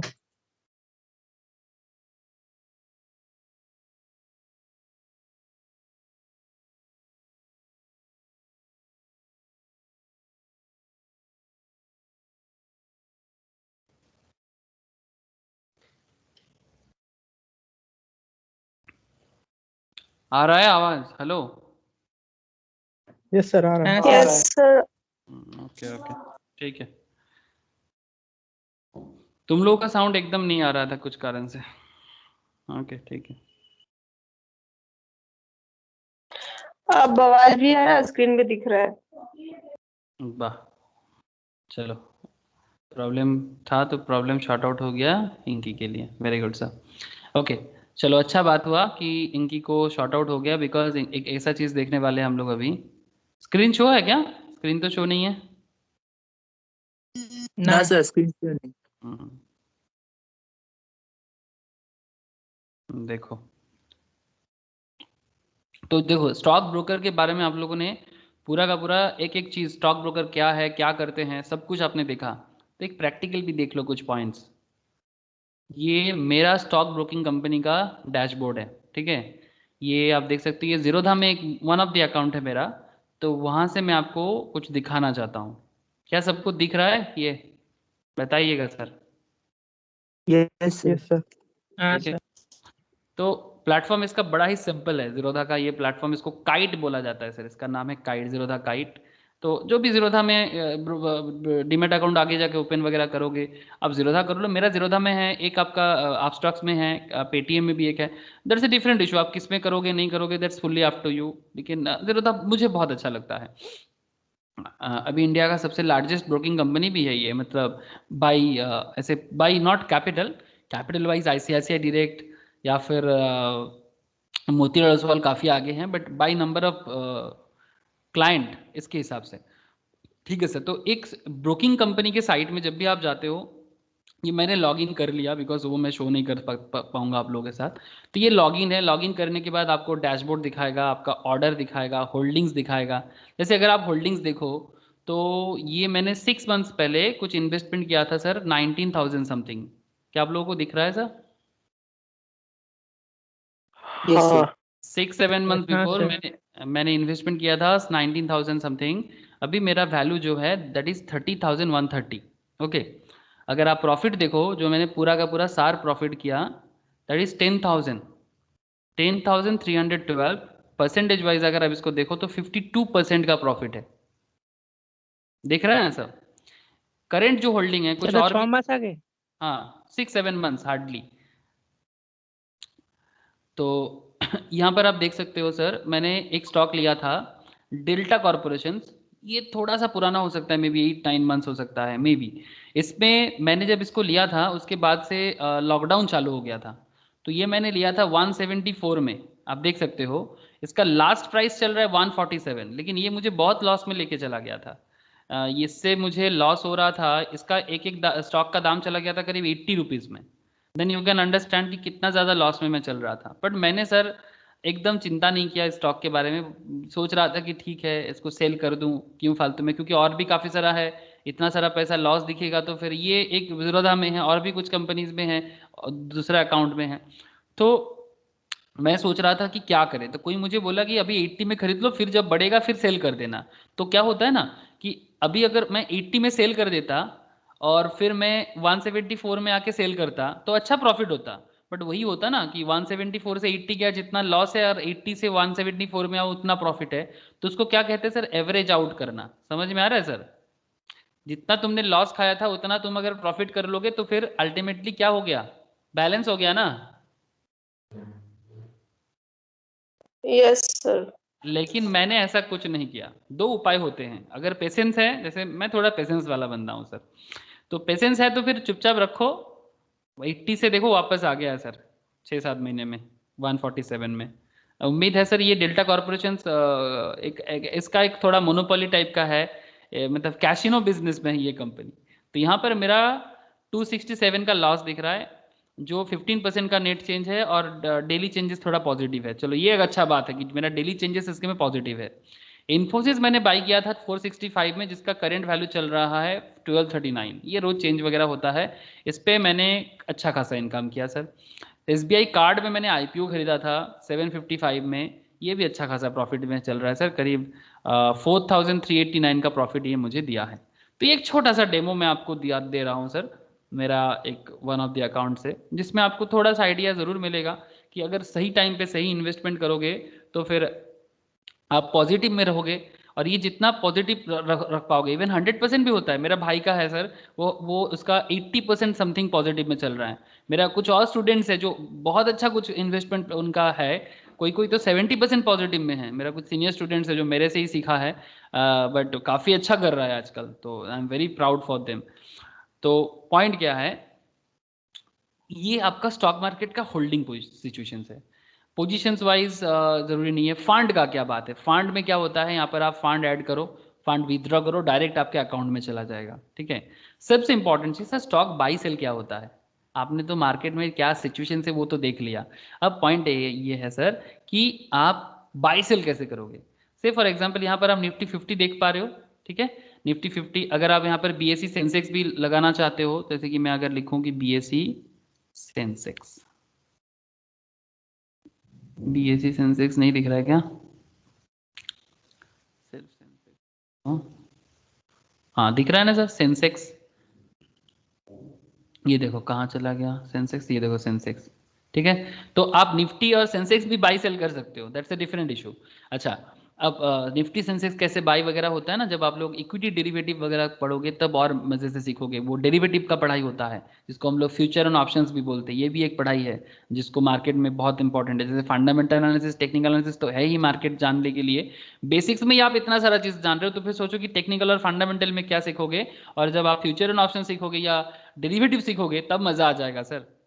अच्छा, यहाँ पर कोई भी एक स्टॉक जैसे कि एचडीएफसी बैंक पॉजिटिव दिख रहा होगा सर, तो एक एक ये यहाँ पर देख सकते हो आप 1 2 3 4 5, इसमें 5 वॉच लिस्ट है, मतलब एक एक में आई थिंक 30 स्टॉक आप रख सकते हो, एक में 30 स्टॉक्स रख सकते हो। ठीक है, जैसे एक कंपनी, जैसे मैं देखता हूँ कि अगर कोई कंपनी मेरा यहाँ पर नहीं है, से for example Tata Motors, Tata Motors है मेरे यहाँ पर दिख रहा है, अगर नहीं होगा ना तो वो मुझे दिखाएगा। कोई एक ऐसा स्टॉक क्या नहीं है मेरे पास जो मैं यहाँ पर डाल सकता हूँ, आइचर मोटर, आइचर मोटर ये नहीं है मेरा यहाँ पर। आइचर मोटर से जो रॉयल एनफील्ड बनाते हैं, तो अगर मैं कोई स्टॉक को ऐड करना चाहूँगा तो सिंपल मैं यहाँ पर प्लस में जाके ऐड कर दूंगा तो ये मेरा ऐड हो जाएगा। ठीक है, और फिर बाद में देखो ये नीचे आ गया सर आइचर मोटर, ये देखो आ गया ना। तो एक एक में 30 स्टॉक्स रख सकता हूँ, 5 स्ट्राइप्स है उसमें मैं 30 करके एट ए टाइम में मैं 150 स्टॉक को लेके मेंटेन कर सकता हूँ इतना। इसके इसमें अंदर 50-50 करके, पहले 30 था, 50 मतलब 1 2 3 4 5। ठीक है, ये देख रहे हो ना 50 आउट ऑफ 16 दिखा रहा है, मतलब एक एक में मैं 50 स्टॉक्स रख सकता हूँ, तो 50 करके 5 मतलब 5 टू 25, 250 स्टॉक्स मैं एट ए टाइम पे नर्चर कर सकता हूँ। ठीक है, और जिसको भी ऐड करूँ, समझ में आ रहा है? हाँ बोलो सर सर। मुझे आवाज नहीं आ रही है। हे भगवान, सबको ऐसा प्रॉब्लम है, सिर्फ इंकी का ये प्रॉब्लम हमेशा रहता है, ये नहीं आ रहा है, वो नहीं आ रहा है। अरे सबको ऐसा प्रॉब्लम है क्या? नहीं सर। ना हाँ सर। सर ठीक है सर। ये इंकी के एक बार देखना पड़ेगा इसके घर में क्या कनेक्शन है, क्या नेट है। इंकी तुम रुको, तुम्हें मैं देखता हूँ बाद में शेयर कर लूंगा, अगर कुछ मिस हो जाएगा तो। क्लास तो मिल ही जाता है ना सर, मिस क्लास। ठीक है, अच्छा, जो मैं दिखा रहा था आप लोगों को, तो इस तरह से आप कोई भी स्टॉक को चूज करो। जैसे मैंने यहाँ पर आइचर मोटर चूज किया, चलो आइचर मोटर चूज किया तो मैं आइचर मोटर की आपको दिखाता हूँ। ये जो रॉयल एनफील्ड वाला कंपनी है, अगर आप इसका बाई, जैसे बाई करोगे ना, यहाँ पर देखो बाई हो गया ना। अभी तो मार्केट ऑफ है सर, आज सैटरडे है। ठीक है, अगर मार्केट ये होता ना अभी सुबह का टाइम होता और मंडे टू फ्राइडे होता और कोई छुट्टी नहीं होता ना, आप देखते ये सब ना एकदम मतलब लाइव काम करता, सब अप डाउन होता रहता है। ठीक है, अभी तो मार्केट ऑफ है, अभी ऑफ टाइम भी है ये। ठीक है, तो यहाँ पर आप देख सकते हो कि क्वांटिटी वगैरह जो है, आप कितना स्टॉक खरीदोगे, कितने में खरीदोगे। ठीक है, जितना क्वांटिटी लोगे उतना दाम लगा के आप इसको बाई सेल, ये सब सिखाऊंगा मैं आगे आगे आपको। ठीक है, तो इस तरह से बाई सेल वगैरह होता है, बाई करोगे बाई हो जाएगा, सेल करोगे सेल हो जाएगा। ठीक है, तो वेरी इजी थिंग, बाई करने से बाई कैसे होता है, सेल करने से सेल कैसे होता है, इसका ना पूरा का पूरा प्रोसीडियर है सर। ठीक है, तो सिंपल है, मतलब बड़ा ही सिंपल प्रोसीडियर है, सब कुछ आपके सामने है, बस आपको डिसीजंस लेना है। ठीक है, अच्छा यहाँ पर आप मार्केट डेप्थ देख सकते हो। मार्केट डेप्थ क्या होता है, सिंगल टाइम पे कितना कितना लोग है जो बीड कर रहा है, देख पा रहे हो sir, Beed, Beed orders quantity and offer quantity, मतलब कुछ लोग है जो सेल करना चाहता है, जो लोग ट्रेडर्स है ना सर, ट्रेडर्स या इन्वेस्टर्स, कोई भी इन्वेस्टर्स है जो large amount of stock sell करके निकलना चाहता है, जो सेल करेगा वो ऑफर करता है और जो बाई करेगा वो बीड करता है। यहाँ पर 0-0 अभी दिख रहा है, जब मार्केट ओपन रहता है ना, एट ए टाइम पे ना इतना फ्लक्चुएशंस होता है, और उसी के ऊपर डिपेंड करके मार्केट में तो अप डाउन चलता रहता है ना। अभी 342.5, फिर 2 मिनट बाद 341, फिर 3 मिनट बाद 343, देखते हो ना सर, वो market demand supply single time पे जो डेप्थ क्रिएट करता है ना, उसके कारण होता है। यहाँ पर आप एट ए टाइम पे 20 डेप्थ दे सकते हो, ऐसे तो बहुत सारा डेप्थ होता है, बट 20 ट्रांजैक्शन ऐसा कि कितना सारा लोग कितना दाम पे बाई करना चाहता है और कितना सारा लोग कितना दाम पे सेल करना चाहता है, ये एक वाइटल एरिया होता है यहाँ पर, जो मार्केट में प्राइस को डिटरमाइन कराते हैं डेली बेसिस पे। कुछ समझ में आ रहा है? जो अभी 0-0 दिख रहा है ना सर, लाइव टाइम में ओपन करता तो ये पूरा का पूरा सब आपको डिजिट दिखता। कुछ समझ में आ रहा है सर? बोलिएगा। हाँ सर। Yes sir. ठीक है, तो या फिर अगर आप यहाँ पर आप लोगों को मैं स्टॉक ब्रोकर के बारे में बात है ना, ब्रोकर आपको यही सब फैसिलिटीज प्रोवाइड करते हैं सर। आगे आगे ऐसे बहुत सारा चर्चा होगा। यहाँ पर आप चार्ट देख सकते हो, ये देखो चार्ट, ठीक है। इसमें कैंडल बनता है सर, जो जो टेक्निकल एनालिसिस पे सीखने वाले चीज़ है सर। जो लोग आगे आगे टेक्निकल का क्लास करोगे उनको समझ में आएगा, ठीक है, कि किस तरह से टेक्निकल होता है। मैं आपको बता सकता हूँ अभी थोड़ा सा। यहाँ पर डिस्प्ले में ये देखो सर, ये लाइन है ना, इसको कैंडल में कन्वर्ट कर दो। वैसे लाइन भी बहुत कुछ सिखाते हैं, बट कैंडल बहुत इंपॉर्टेंट माना जाता है कैंडल को, ठीक है। अगर मैं थोड़ा सा जूम करूँ इसको, आप देख सकते हो ये सब कैंडल की जैसा दिख रहा है सर। एक एक कैंडल का अलग अलग नाम है सर। किसी का नाम है मोरू बाजू, किसी का नाम है स्पिनिंग टॉप, ठीक है। बहुत सारे, किसी का नाम है मॉर्निंग सुपरस्टार, ठीक है, किसी का नाम है इवनिंग सुपरस्टार, ऐसे अलग अलग नाम है, ठीक है। तो नाम ये सब जापानीज कैंडल स्टिक्स कहा जाता है, ठीक है। तो ये कैंडल का मूवमेंट कब कैसा होता है, जो ट्रेडर्स होते हैं ना वो इसको पहचानते हैं। ट्रेडिंग करने के टाइम पे आपको इसका पहचान, इसको पहले तो सीखना होगा कि किसका क्या कैरेक्टर है, फिर प्रैक्टिस करना होगा, फिर जाके आप ट्रेडिंग के कॉन्सेप्ट में, या फिर जो लोग इन्वेस्टमेंट करते हैं कि कब स्टॉक को बाई करना चाहिए। जैसे यहाँ पर अगर आप थोड़ा सा भी देखो, थोड़ा सा, ज़्यादा अभी दिमाग ना लगाओ, बेसिक्स में इतना दिमाग नहीं लगाना है, बट मैं आपको कोशिश यही कर रहा हूँ कि आप समझो क्या होता है। जैसे यहाँ पर आप देखो कि जब रेड क्रिएट हुआ तो रेड बन गया ना सर, मतलब जो इस टाइम पे सेल करके निकल गया ये पर्टिकुलर स्टॉक वो अच्छा किया, लेकिन क्योंकि उसके बाद क्या हुआ, डाउन ट्रेंड चालू हुआ। और जो इस टाइम पे बाय कर लिया उसने गेन किया, लेकिन वो मूवमेंट को अगर समझ पाए तो काफ़ी दिन तक थोड़ा स्टेबल रहा, ठीक है। उसके बाद थोड़ा डाउन ट्रेंड क्रिएट हुआ, फिर थोड़ा सा ग्रीन दिखाया, फिर देखो एक अप ट्रेंड लिया, ठीक है। तो ये अप ट्रेंड में वो अच्छा खासा सेल गेन करेगा, ठीक है। तो ट्रेडिंग कुछ इस तरह से होता है, लेकिन मैं इतना फ्रेंडली नहीं हूँ, I am not very friendly with the trading, because मेरे पास उतना टाइम नहीं होता सर कि डेली बैठ के मैं ट्रेडिंग करूँ। हाँ भाई है, कुछ स्टूडेंट्स है सर सीनियर, वो लोग ट्रेडिंग करता रहता है, आप लोग देखिएगा, कॉल देता रहता है ग्रुप में, ठीक है। वो कॉल का मतलब है ट्रेडिंग कॉल दे रहा है, ठीक है। अभी थोड़ा इनएक्टिव है कुछ लोग, मैं देख रहा हूँ, और कुछ दिन बाद देखना कि काफ़ी एक्टिव हो जाएगा। डेली कॉल देता है कि अभी 259 पे चल रहा है, 265 टारगेट है, इस तरह से बोलेगा, ठीक है। ग्रुप में जो लोग नहीं आए, अभी आए हो ना, वेट करते जाओ, अभी देखने को मिलेगा आपको ग्रुप में ये सब बातें चलता है। टारगेट ये है, स्टॉप लॉस ये लगाना है। अब क्या स्टॉप लॉस है, कहाँ स्टॉप लॉस भी लगाया जाता है कि इससे ज़्यादा लॉस नहीं करूँगा, काफ़ी सारा चीज़ें हैं जो आपको बेसिक में ही सीखने को मिलेगा। तो समझ में कुछ आ रहा है, इतना बताओ कि सर हाँ सर मैं इतना समझ पा रहा हूँ कि इतना सारा चीज़ें होता है। अब टेक्निकल जो है ये तो बेसिक्स में नहीं सिखा पाऊंगा sir, it's a very vast area, तो इसका अलग क्लास होता है। चलो सर, अच्छा और क्या चीज़ें आप लोग स्टॉक मार्केट में प्लेटफॉर्म से देख पाओगे, जो आपको जब आप यूज़ करोगे ना इसको, तब आपको ये सब चीज़ सीखना होगा, तब जाके आप इसको यूज़ कर पाओगे। जैसे यहाँ पर ये कैम्स बोल के एक आईपीओ आया था, इसके बारे में मैं काफ़ी डिस्कशंस किया था। जैसे कैम्स है या फिर एचआर मोटर, कैम्स में देख लेते हैं। कैम्स का अगर मैं चार्ट ओपन करूँ, ठीक है, ये कैम्स का चार्ट है। यहाँ पर देखो जब मार्केट लाइव रहता है ना, कितने दाम पे लास्ट क्लोज हुआ था, कितने दाम पे ओपन हुआ था, कितना लास्ट हाईएस्ट लो गया है, क्लोज कितने में हुआ। और यहाँ पर ना जो अभी ब्लैंक दिख रहा है, ये आपको ना लाखों के तादाद में दिखेगा, डिपेंडिंग ऑन द स्टॉक्स। अगर आप रिलायंस वगैरह का स्टॉक देखोगे ना, इतना भयंकर मतलब उनका चलता रहता है। देखते हैं कि मेरा स्क्रिप्ट में रिलायंस है कि नहीं, जरूर होगा। ये देखो रिलायंस, ठीक है। तो रिलायंस में अगर मैं देखूं इसका चार्ट, ये देखो रिलायंस का चार्ट, रिसेंट ट्रेंड में क्या डाउन किया है रिलायंस, ठीक है। ट्रेडिंग पर्सपेक्टिव में बहुत खतरनाक घायल किया है। इन्वेस्टर्स को कोई चिंता नहीं है, वो लॉन्ग टर्म में है तो दिक्कत नहीं है। लॉन्ग टर्म में रिस्क को हम लोग बहुत इजीली टैकल कर सकते हैं, शॉर्ट टर्म में रिस्क टैकल करना बड़ा मुश्किल होता है। अच्छा, यहाँ पर ना टोटल सेल क्वांटिटी करोड़ों के तादाद में होता है, इतना सारा लोग एट ए टाइम पे सेल कर रहा है, ठीक है। 10 लाख लोग सेल कर रहा है, 8 लाख लोग बाई कर रहा है, 12 लाख लोग बाई कर रहा है। अगर बाई ज़्यादा सेल कम, तो स्टॉक में प्राइस में मूवमेंट क्या होता है नॉर्मली, क्या लगता है सर? बढ़ हेलो, जाएगा। बाई ज़्यादा सेल कम, तो स्टॉक प्राइस का प्राइस बढ़ने का चांसेस ज़्यादा है या कम है? किसी ने बढ़ने बताया? का चांस ज्यादा है, बढ़ने का ज्यादा होगा, बिकॉज ज्यादा है। डिमांड हाई है ना सर, इकोनॉमिक्स का सिंपल क्राइटेरिया। अगर आपको ऐसे दिखे ना बाई बहुत ज्यादा हो रहा है, सप्लाई सेल, कम, डिमांड है।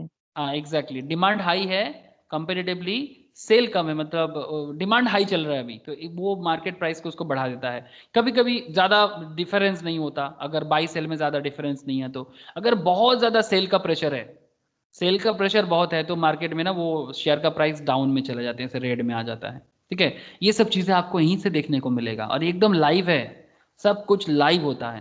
ठीक है, बड़ा इंटरेस्टिंग एरिया है सर। मतलब कभी कभी तो ऐसा, तो पहले पहले तो जो लोग स्टार्ट करता है ना, मैं देखता हूँ कि खाना खाना भूल जाता है, क्या अभी अभी अभी चला जाएगा, अभी चला जाएगा। अगर पैसा मार्केट में उनका लगा हुआ है, उसका ऐसा लगता है अभी लॉस हो गया, अभी प्रॉफिट हो गया, थोड़ा 1 रुपया प्रॉफिट में भी खुश, और 5 रुपया लॉस गया तो मुंह छोटा कर देगा। लेकिन नहीं सर, सीखोगे ना तो समझ में आ जाएगा, ये रोना धोने का बात नहीं है, बहुत कुछ है। टेस्ट क्रिकेट भी बहुत इंपॉर्टेंस ही रखता है यहाँ पर, तो टेस्ट लेता है मार्केट, आपका टेस्ट जरूर लेगा। तो ये होता है बहुत सारे, अभी कुछ ही चीज़ मैं अभी बताया, आगे आगे मैं और भी चीज़ें आपके साथ बताऊंगा कि मार्केट डेप्थ कैसे देखना होता है। जैसे मार्केट डेप्थ में अगर मैं बात करूँ, सॉरी एक सेकेंड, अगर मैं आपको यहाँ पर देख रहे हो ना फंडामेंटल, ये भी एक पढ़ाई होता है, ये मेरा संडे संडे क्लास होता है फंडामेंटल एनालिसिस का।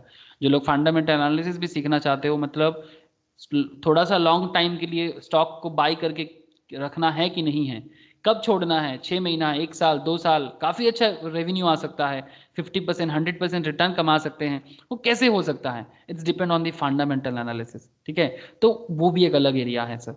तो वो हर एक स्टॉक का अपना अपना, ये फंडामेंटल थोड़ा सा यहाँ पर बताते हैं, ये फंडामेंटल जो होता है ना सर, थोड़ा सा चीज़ें बताते हैं कि इस स्टॉक में क्या हुआ है।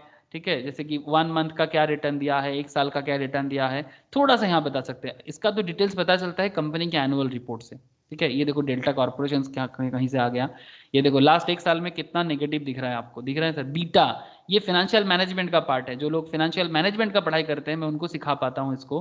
बीटा ना रिस्क फैक्टर डिनोट करता है sir, risk factor, risk factor high है लो है उसके ऊपर डिपेंड करके आप मार्केट में स्टॉक को चूज कर सकते हो।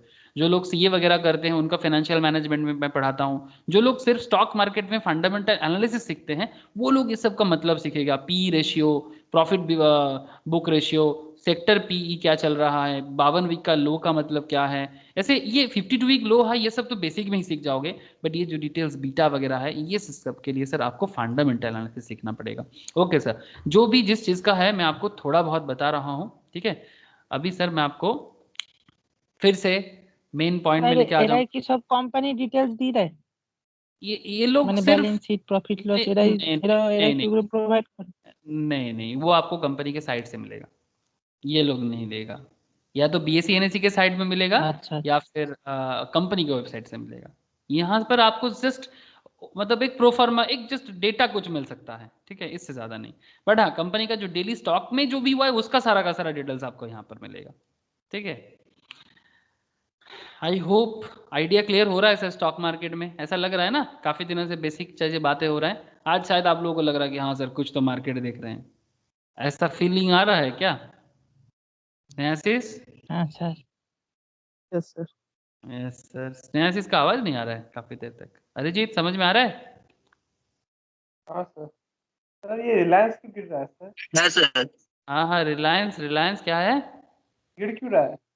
गिर क्यों रहा है? अच्छा, कौन पूछ रहा है रिलायंस क्यों गिर रहा है? प्रियम? हम रूपम रूपम। रूपम, रूपम, रिलायंस क्यों गिर रहा है, बहुत टफ सवाल कर दिया तो मुझे। कहाँ गया रिलायंस, एक सेकंड देखे तो क्या हालत है इसका। बहुत सारा रीज़न है सर, फंडामेंटल बातें हैं, फिर भी पूछा तो मैं 2-4 बातें तो ज़रूर कहूँगा। ये रिलायंस देखो काफ़ी अच्छा गया था, अभी कितना चल रहा है रिलायंस का शेयर? 1841 है ना, 1841। अगर आप रिसेंट ट्रेंड देखो रिलायंस का तो ये देखो सर, करीब 2300 के आसपास, 2250 के आसपास, 2300 पहुंच गया था सर रिलायंस। ये देखो आप 2300, ज़्यादा पुराना बात नहीं है, सितंबर अक्टूबर, सितंबर उस टाइम पे भी जब मेरा फंडामेंटल क्लास चल रहा था तब भी 2300 चल रहा था। पर अचानक से रिलायंस में इतना गिरावट क्यों? और जब उठा था ये आप इसका पहाड़ देख रहे हो, हाँ 1000 से पहुंचा था सर, कितने दिन में? मार्च के टाइम से, मार्च में से। ठीक है, तो फिर मार्च से सितंबर के टाइम पे इतना हाई में क्यों जा रहा था और फिर अचानक अभी इतना नीचे क्यों आ रहा है? इसके पीछे कुछ ऐसे रीजन है सर, उस टाइम पे लॉकडाउन के टाइम पे ना पूरा का पूरा बहुत सारा बिजनेस लॉस में जा रहा था, पर रिलायंस के ऊपर ना बहुत सारे इन्वेस्टमेंट आया था, बहुत बड़ा बड़ा। इवन गूगल ने इन्वेस्टमेंट किया था, फेसबुक में इन्वेस्टमेंट किया था रिलायंस पे, मतलब शेयर होल्ड किया है, अभी भी है उनका, और बहुत सारा कंपनी है। तो क्योंकि रिलायंस बहुत सारा न्यू बिजनेस मॉडल लेके आ रहा है, तो इसलिए यहाँ पर इस टाइम पे ग्रोथ हुआ था। ये एक वन ऑफ द रीजन था, one of the main reason था कि काफ़ी investment, specially foreign investment Reliance को मिला था, कि उसमें ग्रोथ है और उस ग्रोथ के साथ साथ बिजनेस में काफ़ी इम्प्रूवमेंट था। लेकिन अभी मार्केट फिर से ओपन हो गया है, अभी कोई न्यू इन्वेस्टमेंट का कहानी नहीं है। लेकिन रिलायंस के रिसेंटली ना कुछ सेबी का पेनल्टी भी चुकाना पड़ा सर, करीब 40,000 करोड़ समथिंग का। ठीक है, सेबी के साथ कुछ सेबी का कुछ नॉर्म्स तोड़ दिया था रिलायंस ने, तो उसके कारण कुछ इसका एक गिरावट आया है। फिर रिसेंटली मार्केट में एज सच कोई इन्वेस्टमेंट नहीं है, तो रिलायंस में ये जो एक क्रिएट हुआ था ना, जो मार्केट ग्रोथ क्रिएट हुआ था, उसमें एज सच कोई नहीं, तभी थोड़ा करेक्ट भी हो रहा है वो। मतलब जितना प्रीमियम में चल रहा था उतना प्रीमियम का कुछ बात नहीं था, तो मार्केट अपने आप को करेक्ट भी करता है, तो थोड़ा सा करेक्शंस का पॉइंट भी है। थोड़ा सा जैसे कि मैं आपको बता रहा हूँ कि कुछ पेनल्टीज वगैरह भी रिलायंस पे लगा है, फंडामेंटल चर्चा है सर इसमें। ठीक है, तो थोड़ा बहुत आपको आइडिया जरूर लग रहा है कि जब किसी मार्केट बिजनेस में ग्रोथ दिखता है तब मार्केट में ग्रोथ होता है, जब एज सच कोई ग्रोथ नहीं रहता है तब वो थोड़ा स्टेबल हो जाते हैं। अब देखना ही है कि आगे रिलायंस का बिजनेस मॉडल में क्या होता है, उसके ऊपर डिपेंड करेगा कि ये आगे और नीचे आएगा या फिर से ऊपर जाएगा। It's depend on various matters. तो फिर मुझे रिलायंस में केस स्टडीज करना है, उसका एक क्लास मैंने लिया था रिलायंस का, अगर आप लोग, मैं कुछ शेयर करूंगा मेरे पास अगर है तो। रिलायंस के ऊपर एक मैंने केस स्टडीज किया था 3 months बैक। ठीक है, वो वाला केस एक बार आप देख सकते हो कि क्यों मार्केट अप होता है, क्यों मार्केट डाउन जाता है, रिलायंस के ऊपर स्पेशली केस था। ठीक है, आई होप रूपम थोड़ा सा समझ में आ रहा है। हाँ सर, हाँ सर। ठीक है স্যার सर, এবার थोड़ा, গলা हाँ बोलो। স্যার আওয়াজ আসছে স্যার? हाँ আসছে तो। ঠিক আছে।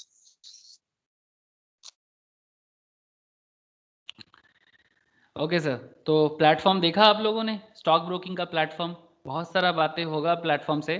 ठीक है, लेकिन सर फिलहाल थोड़ा आगे बढ़ते हैं, बहुत सारी चीज़ें सीखना है। डिपोजिटरी एंड डिपोजिटरी पार्टिसिपेंट्स के बारे में आप लोगों ने रेगुलेटर्स चैप्टर्स में पढ़ा था, लेकिन अभी सवाल है सर, ये डिपोजिटरी एंड डिपोजिटरी पार्टिसिपेंट्स जो है ना, ये आपका डिपोजिटरी एंड डिपोजिटरी पार्टिसिपेंट्स जो है ये एग्जैक्टली क्या काम करते हैं, एग्जैक्टली किस तरह से काम करते हैं। When you buy a property, the only way to identify and claim that you actually own the property is by producing the property papers. आपके पास कोई घर है या फिर कोई फ्लैट है, कोई बिल्डिंग है, इसका प्रूफ क्या होता है, उसका पेपर होता है ना सर। हेलो, बोलो। हाँ सर। प्रॉपर्टी पेपर शो करके आप बोल सकते हो कि ये आपका है। डायरेक्ट प्रॉपर्टी को जाके पकड़ लोगे तो फिर थोड़ी ना आपका हो जाएगा कि नहीं ये मेरा है बोल के एकदम एकदम पूरा एकदम हक कर लिए प्रॉपर्टी को, ये नहीं मेरा जमीन है, मेरा बिल्डिंग है, थोड़ी ना आपका हो जाएगा sir.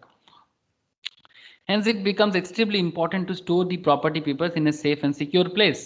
Similarly, likewise, when you buy a share represents a part ownership in a company. The only way to claim your ownership is by producing your share certificate. A share certificate is nothing but a piece of document entitling you as the owner of the shares in a company. जैसे कि मैं, आप लोगों ने देखा मेरा कुछ share holding अभी, ठीक है, 2-4, तो वो सब शेयर कंपनी में मेरा ओनरशिप है, तभी मैं कंपनी का शेयर होल्डर बना। मैं किस तरह का शेयर होल्डर हूँ सर, मैं इक्विटी शेयर होल्डर हूँ। मैं किस तरह का शेयर होल्डर हूँ सर, इक्विटी शेयर होल्डर। समझ में कुछ आ रहा है सर, मैं इक्विटी शेयर होल्डर हूँ। मैं आपको एक चीज दिखा रहा हूँ, ये देखो, इक्विटी में भी इन्वेस्ट कर सकते हो। मैं आपको याद है सबको वो कॉमोडिटी के बारे में बात हुआ था एक दिन क्लास में, आप कॉमोडिटी में भी इन्वेस्टमेंट कर सकते हो। ठीक है, हाँ अभी सर। कॉमोडिटी भी नहीं हाँ चलते, सर। वो स्टॉक का बात नहीं है। ठीक है, तो कॉमोडिटी में भी इन्वेस्टमेंट हो सकता है सर, उसके लिए आपको और नॉलेज लेना होगा, दूसरा एक फील्ड है। धीरे धीरे सब बहुत बड़ा समुंदर है सर, खो जाओगे। ठीक है, अपने आप को थोड़ा सा पेशेंस के साथ रखो और सीखने का इतना मेंटेलिटी रखो, एक एक करके सीखो और प्रॉपर गाइडेंस में रहो, तो देखना एक दिन पूरा मार्केट इकोनॉमी पूरा का पूरा फाइनेंशियल वर्ल्ड समझ में आ जाएगा, पूरा इंडिया समझ में आ जाएगा। यहाँ पर आप देख सकते हो ये मेरा ही कुछ इन्वेस्टमेंट का एरिया है। স্যার এখানে you don't have equity account বলছে কেন? আপনার তো আছে অ্যাকাউন্ট। कहाँ लिखा है डोंट हैव इक्विटी अकाउंट? ওপরে ওপরে। अगर नहीं है तो फिर एक्टिव करने बोल रहे हैं, बोल छोड़ो। यहाँ देख अकाउंट वैल्यू, ये देख मेरा दिखा तो रहा है अकाउंट वैल्यू एंड होल्डिंग्स, नहीं दिखा रहा है क्या? पूरा आज के है डेट सर। में कितना, हाँ हाँ कितना वैल्यू और होल्डिंग से दिख रहा है। तो इसमें ये कुछ 2020 का पुराना कुछ डेटा है, 2020-21 का ही। देख यहाँ पर कुछ इन्वेस्टमेंट, कुछ 7,000 का इन्वेस्टमेंट था, फिर धीरे धीरे इन्वेस्टमेंट थोड़ा सा बढ़ा, और देख मार्केट में उतना कुछ ग्रोथ मेरा नहीं था। हाँ, उसके बाद ये अप्रैल के बाद से देख अचानक से एक शार्प ग्रोथ आया, है ना, मार्च के वहाँ से, फिर धीरे धीरे मेरा ग्रोथ हुआ। ठीक है, ये भी 21 के स्टार्टिंग में मेरा अभी ये सिचुएशन चल रहा है। अब ये मेरा जो भी है कि क्या है सर, ये इक्विटी होल्डिंग्स है। देख ऐसे अकाउंट वैल्यू ब्लू में दिखा रहा है ये वाला, और ये ग्रीन एरिया इक्विटी होल्डिंग्स है। मेरा कोई म्यूचुअल फंड होल्डिंग यहाँ पर नहीं है, ठीक है, वो मैं दूसरा जगह में म्यूचुअल फंड होल्डिंग्स है। अगर होता तो वो येलो लाइन पे होता, ठीक है। पे इन पे आउट कुछ है नहीं है, डेविएशंस कुछ यहाँ पर अभी मेरा है नहीं, ठीक है। तो इस तरह से तू क्या देख सकता है कि ये प्रूव हुआ कि मेरा पूरा का पूरा जो भी इन्वेस्टमेंट है इट्स टोटली इज माय, क्या है सर, टोटली इक्विटी है। तो मैं इस कंपनी का ओनर हूं, है ना, इक्विटी ओनर हूं मैं, ठीक है। तो इक्विटी का मतलब होता है true owner, the meaning of equity owner is true owner sir, ठीक है। तो ट्रू ओनर को ही इक्विटी ओनर कहा जाता है। ट्रू ओनर जो होते हैं उन्हीं को इक्विटी ओनर कहा जाता है। मतलब कंपनी का ये एकदम प्योर अकाउंटिंग एंड फिनेंस वाला वर्ड है कि अगर आप ट्रू ओनर हो, इसका मतलब कंपनी के प्रॉफिट में आपको बहुत प्रॉफिट हो सकता है, बट अगर कंपनी लॉस में जाएगा तो लॉस भी आप ही को बेयर करना होगा, ठीक है। एक प्रेफरेंस शेयर होल्डर भी होते हैं जो कंपनी का प्रॉफिट का पार्ट तो बनते हैं, लॉस का भागीदार नहीं बनते, ठीक है। तो वो सब चीज़ें मैं आपको फंडामेंटल जब आप पढ़ोगे तब आपको मैं डिटेल्स बताऊंगा, या फिर फाइनेंशियल मैनेजमेंट जिनका है, जो सीए इंटर वगैरह पढ़ोगे या सीए फाइनल पढ़ोगे, उनको मैं डिटेल्स में बताऊंगा। और जो लोग डायरेक्टली सिर्फ फंडामेंटल पढ़ना चाहते हो उनके लिए भी मैं फाइनेंशियल मैनेजमेंट रखता हूँ। तो इस तरह से कोई कोई है सर जो नॉन फाइनेंस ग्रुप मतलब बैकग्राउंड से है या कॉमर्स बैकग्राउंड से नहीं है, वो लोग सीखते हैं, उनको भी बड़ा मज़ा आ रहा है। मेरे पास मतलब कुछ एजेड लोग भी है जो काफ़ी दिनों से पढ़ाई कर रहा है, लेकिन वो दूसरे फील्ड में काम कर रहा है, लेकिन अभी वो कॉमर्स को फाइनेंस को सीखना चाहता है स्पेशली, तो वो सीखते हैं। ऐसा नहीं कि मैं इस फील्ड का हूँ तो मैं नहीं सीख पाऊंगा, ऐसा कोई बात नहीं है। कोई भी इंसान कोई भी चीज़ सीख सकते हैं, पर सीखने का इच्छा होना चाहिए। और ऐसे तो समझ ही सकते ना, कॉमर्स बिजनेस फाइनेंस क्या है, पैसा बनाने का एक नॉलेज है। पैसा कैसे बनाया जाएगा उसका नॉलेज तो आपको इसी एरिया से सीखने को मिलेगा। वो बचपन वाला साइंस कॉमर्स आर्ट्स नहीं, कि साइंस मतलब बहुत दिमाग वाले लोग, कॉमर्स मतलब थोड़ा मीडियोकर टाइप का, आर्ट्स वो पढ़ते हैं जिनका किसी का ठिकाना नहीं है, वो आर्ट्स पढ़ लेते हैं। वो सर एकदम गद्दा टाइप का सोच है मतलब ये सोच में तो इंडिया मर गया है। क्या मैं सही बोला सर? हाँ ये सर। साइंस, ये जो साइंस आर्ट्स कॉमर्स का तो ये गजब गंदा खेल चलता है, गंदा खेल, ये गंदा खेल ही है। मतलब हम स्टूडेंट का मतलब औकात समझते हैं, उसका स्ट्रीम देखते हैं। नहीं सर, ये नहीं होता। सबका ना अपना अपना एरिया होता है यार, हर फील्ड का अपना अपना एक ऑथेंटिसिटी होता है, एक अपना वैल्यू होता है। साइंटिस्ट चीजें बनाते जाए और उस पर बिजनेस ना बने। किसी का बैकग्राउंड नॉइज आ रहा है, बंद कर स्नेहाशीष, म्यूट कर, ठीक है। तो वही नहीं चाहिए, नॉइज था इसलिए बोला। तो पॉइंट समझ में आ रहा है ना सर? मतलब साइंस आर्ट्स कॉमर्स में कभी बाइफर्केशन नहीं करना चाहिए, हर फील्ड इंपॉर्टेंट है। अगर गूगल गूगल एक बहुत सबसे बड़ा एग्जांपल तो गूगल से ही आप ले सकते हो। मतलब मैं इसलिए कॉमर्स में बारे में बोल रहा हूँ, साइंस आर्ट कॉमर्स का। गूगल का ये जो प्लेटफॉर्म, ये जो सर्च इंजन गूगल ने बनाया, ये क्या है सर? ये साइंस ही तो है ना, ये साइंटिफिक वे से तो बनाया। ये जो सर्च इंजन है हाँ गूगल सर। का, ये इसका मेन है। अगर ये ना होता तो शायद इंटरनेट वर्ल्ड आज क्या होता भगवान जाने। तो इसके लिए इंजीनियर्स ने इसको बनाया, सॉफ्टवेयर डेवलपर ने इसको बनाया गूगल में। लेकिन सर बनाने के बाद क्या होता? बस सर्च इंजन बन के रह जाता। आपको पता है गूगल इनकम कहाँ से करता है? गूगल का 95% इनकम कहाँ से होता है जानते हो सर? ऐड। एड से। और ऐड मतलब बिजनेस का ऐड, ऐसे बिना बात का तो कोई ऐड नहीं दिखा ना सर। गूगल का इनकम पर सेकंड का डेटा अगर मिले तो बहुत अच्छा है। अमेजन पर सेकंड में $392.94 कमाते हैं, गूगल $2378.23 कमाते हैं, ठीक है। जेडीबी अच्छा कमा रहे हैं, फेसबुक $568.56 कमा रहे हैं, ठीक है। तो आप समझ सकते हो। और इसका जो मेन, इसका कितना सारा प्रोडक्ट है देखो गूगल का, ये देखो, ये सब गूगल का प्रोडक्ट है। इतना सारा चीज़ गूगल का अपना प्रोडक्ट है। और इसका सबसे मेन जो है वो है ये गूगल एड्स। ठीक है, ये गूगल का इनकम का 90% सोर्स है इसका। मतलब गूगल जो भी इनकम करते हैं उसका 90% वो गूगल एड से कमाते हैं। चलो गूगल का विकी करते हैं।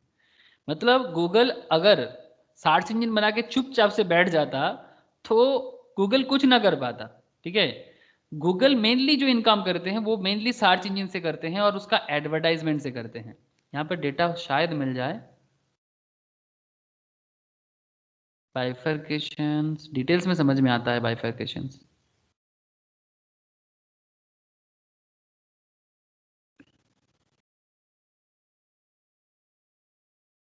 Advertising as per the 2017 annual report.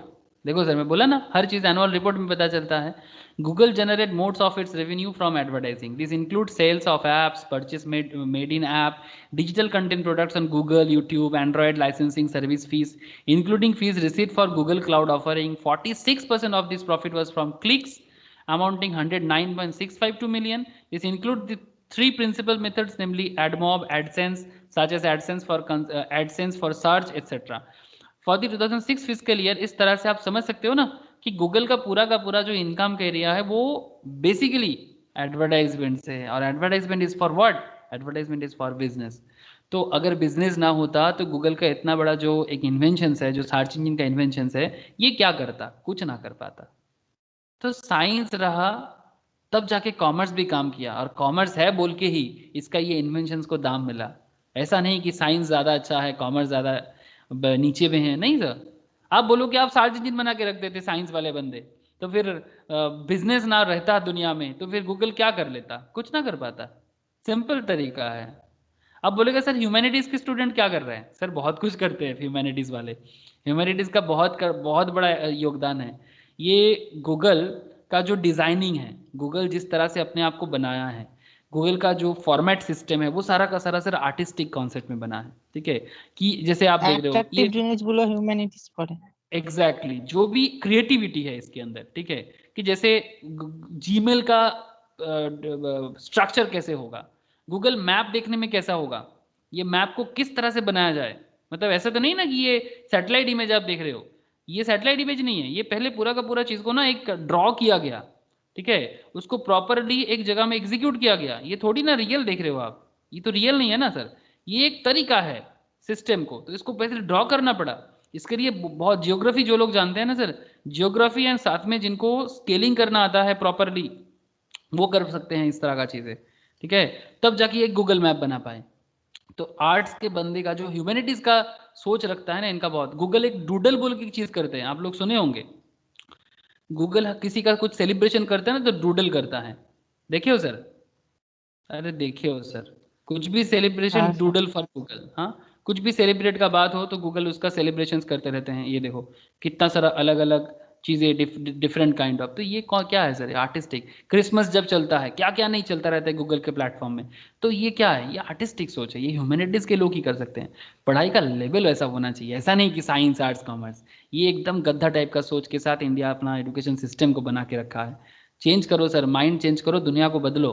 ऐसा नहीं, इसलिए दुनिया आगे नहीं बढ़ता है, क्योंकि आगे बढ़ने के लिए जो सोच है वो सोच जब तक नहीं होगा तब तक आगे नहीं बढ़ेगा। हम लोग सिर्फ वो पॉलिटिकल लीडर्स को दोष देके फायदा नहीं है, वो तो दोषी है ही, बट हम लोग भी दोगुना दोषी है, क्योंकि हम लोग समझते ही नहीं है, सही गलत का फर्क नहीं समझते।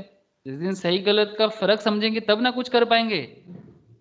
चलो सर, अब फिर से बोलोगे सर आप कंट्रोवर्सी कर रहे हो। नहीं सर, मैं कंट्रोवर्सी कर रहा हूँ या फिर कोई सच बता रहा हूँ? बोलो। सच बता रहे हैं। Hot truth, hardcore truth. Hardcore truth बता रहे सर। चलो अच्छा है, आप लोग समझ रहे हो, बहुत अच्छा है। अच्छा ओके, तो अब बात क्या है sir? Hence it becomes extremely important to store property papers in a safe and secure place. Likewise, when you buy a share represents a part ownership in a company. The only way to claim your ownership is by producing your share certificate. A share certificate is nothing but a piece of document entitling you as the owner of the shares in a company. Before 1996, सुन लो, ठीक है, जो सवाल इनकी कर रहा था, ऋषभ भी कर रहा था. Before the 1996, the share certificate was in paper format. However, post 1996, the share certificate were converted into digital form. ऐसे घर में देखना, बहुत सारे लोगों के घर में अगर पुराना कोई दादाजी का या पापा का भी कुछ भी परचेस किया हुआ है या ताऊ का, तो देखना वो पेपर फॉर्मेट में है। उसको अभी भी चलता है सर, अभी भी आप वो पेपर फॉर्मेट वाला शेयर को कन्वर्ट कर सकते हो। The process of converting paper format share certificate into digital format share certificate is called डीमैटेरियलाइजेशन।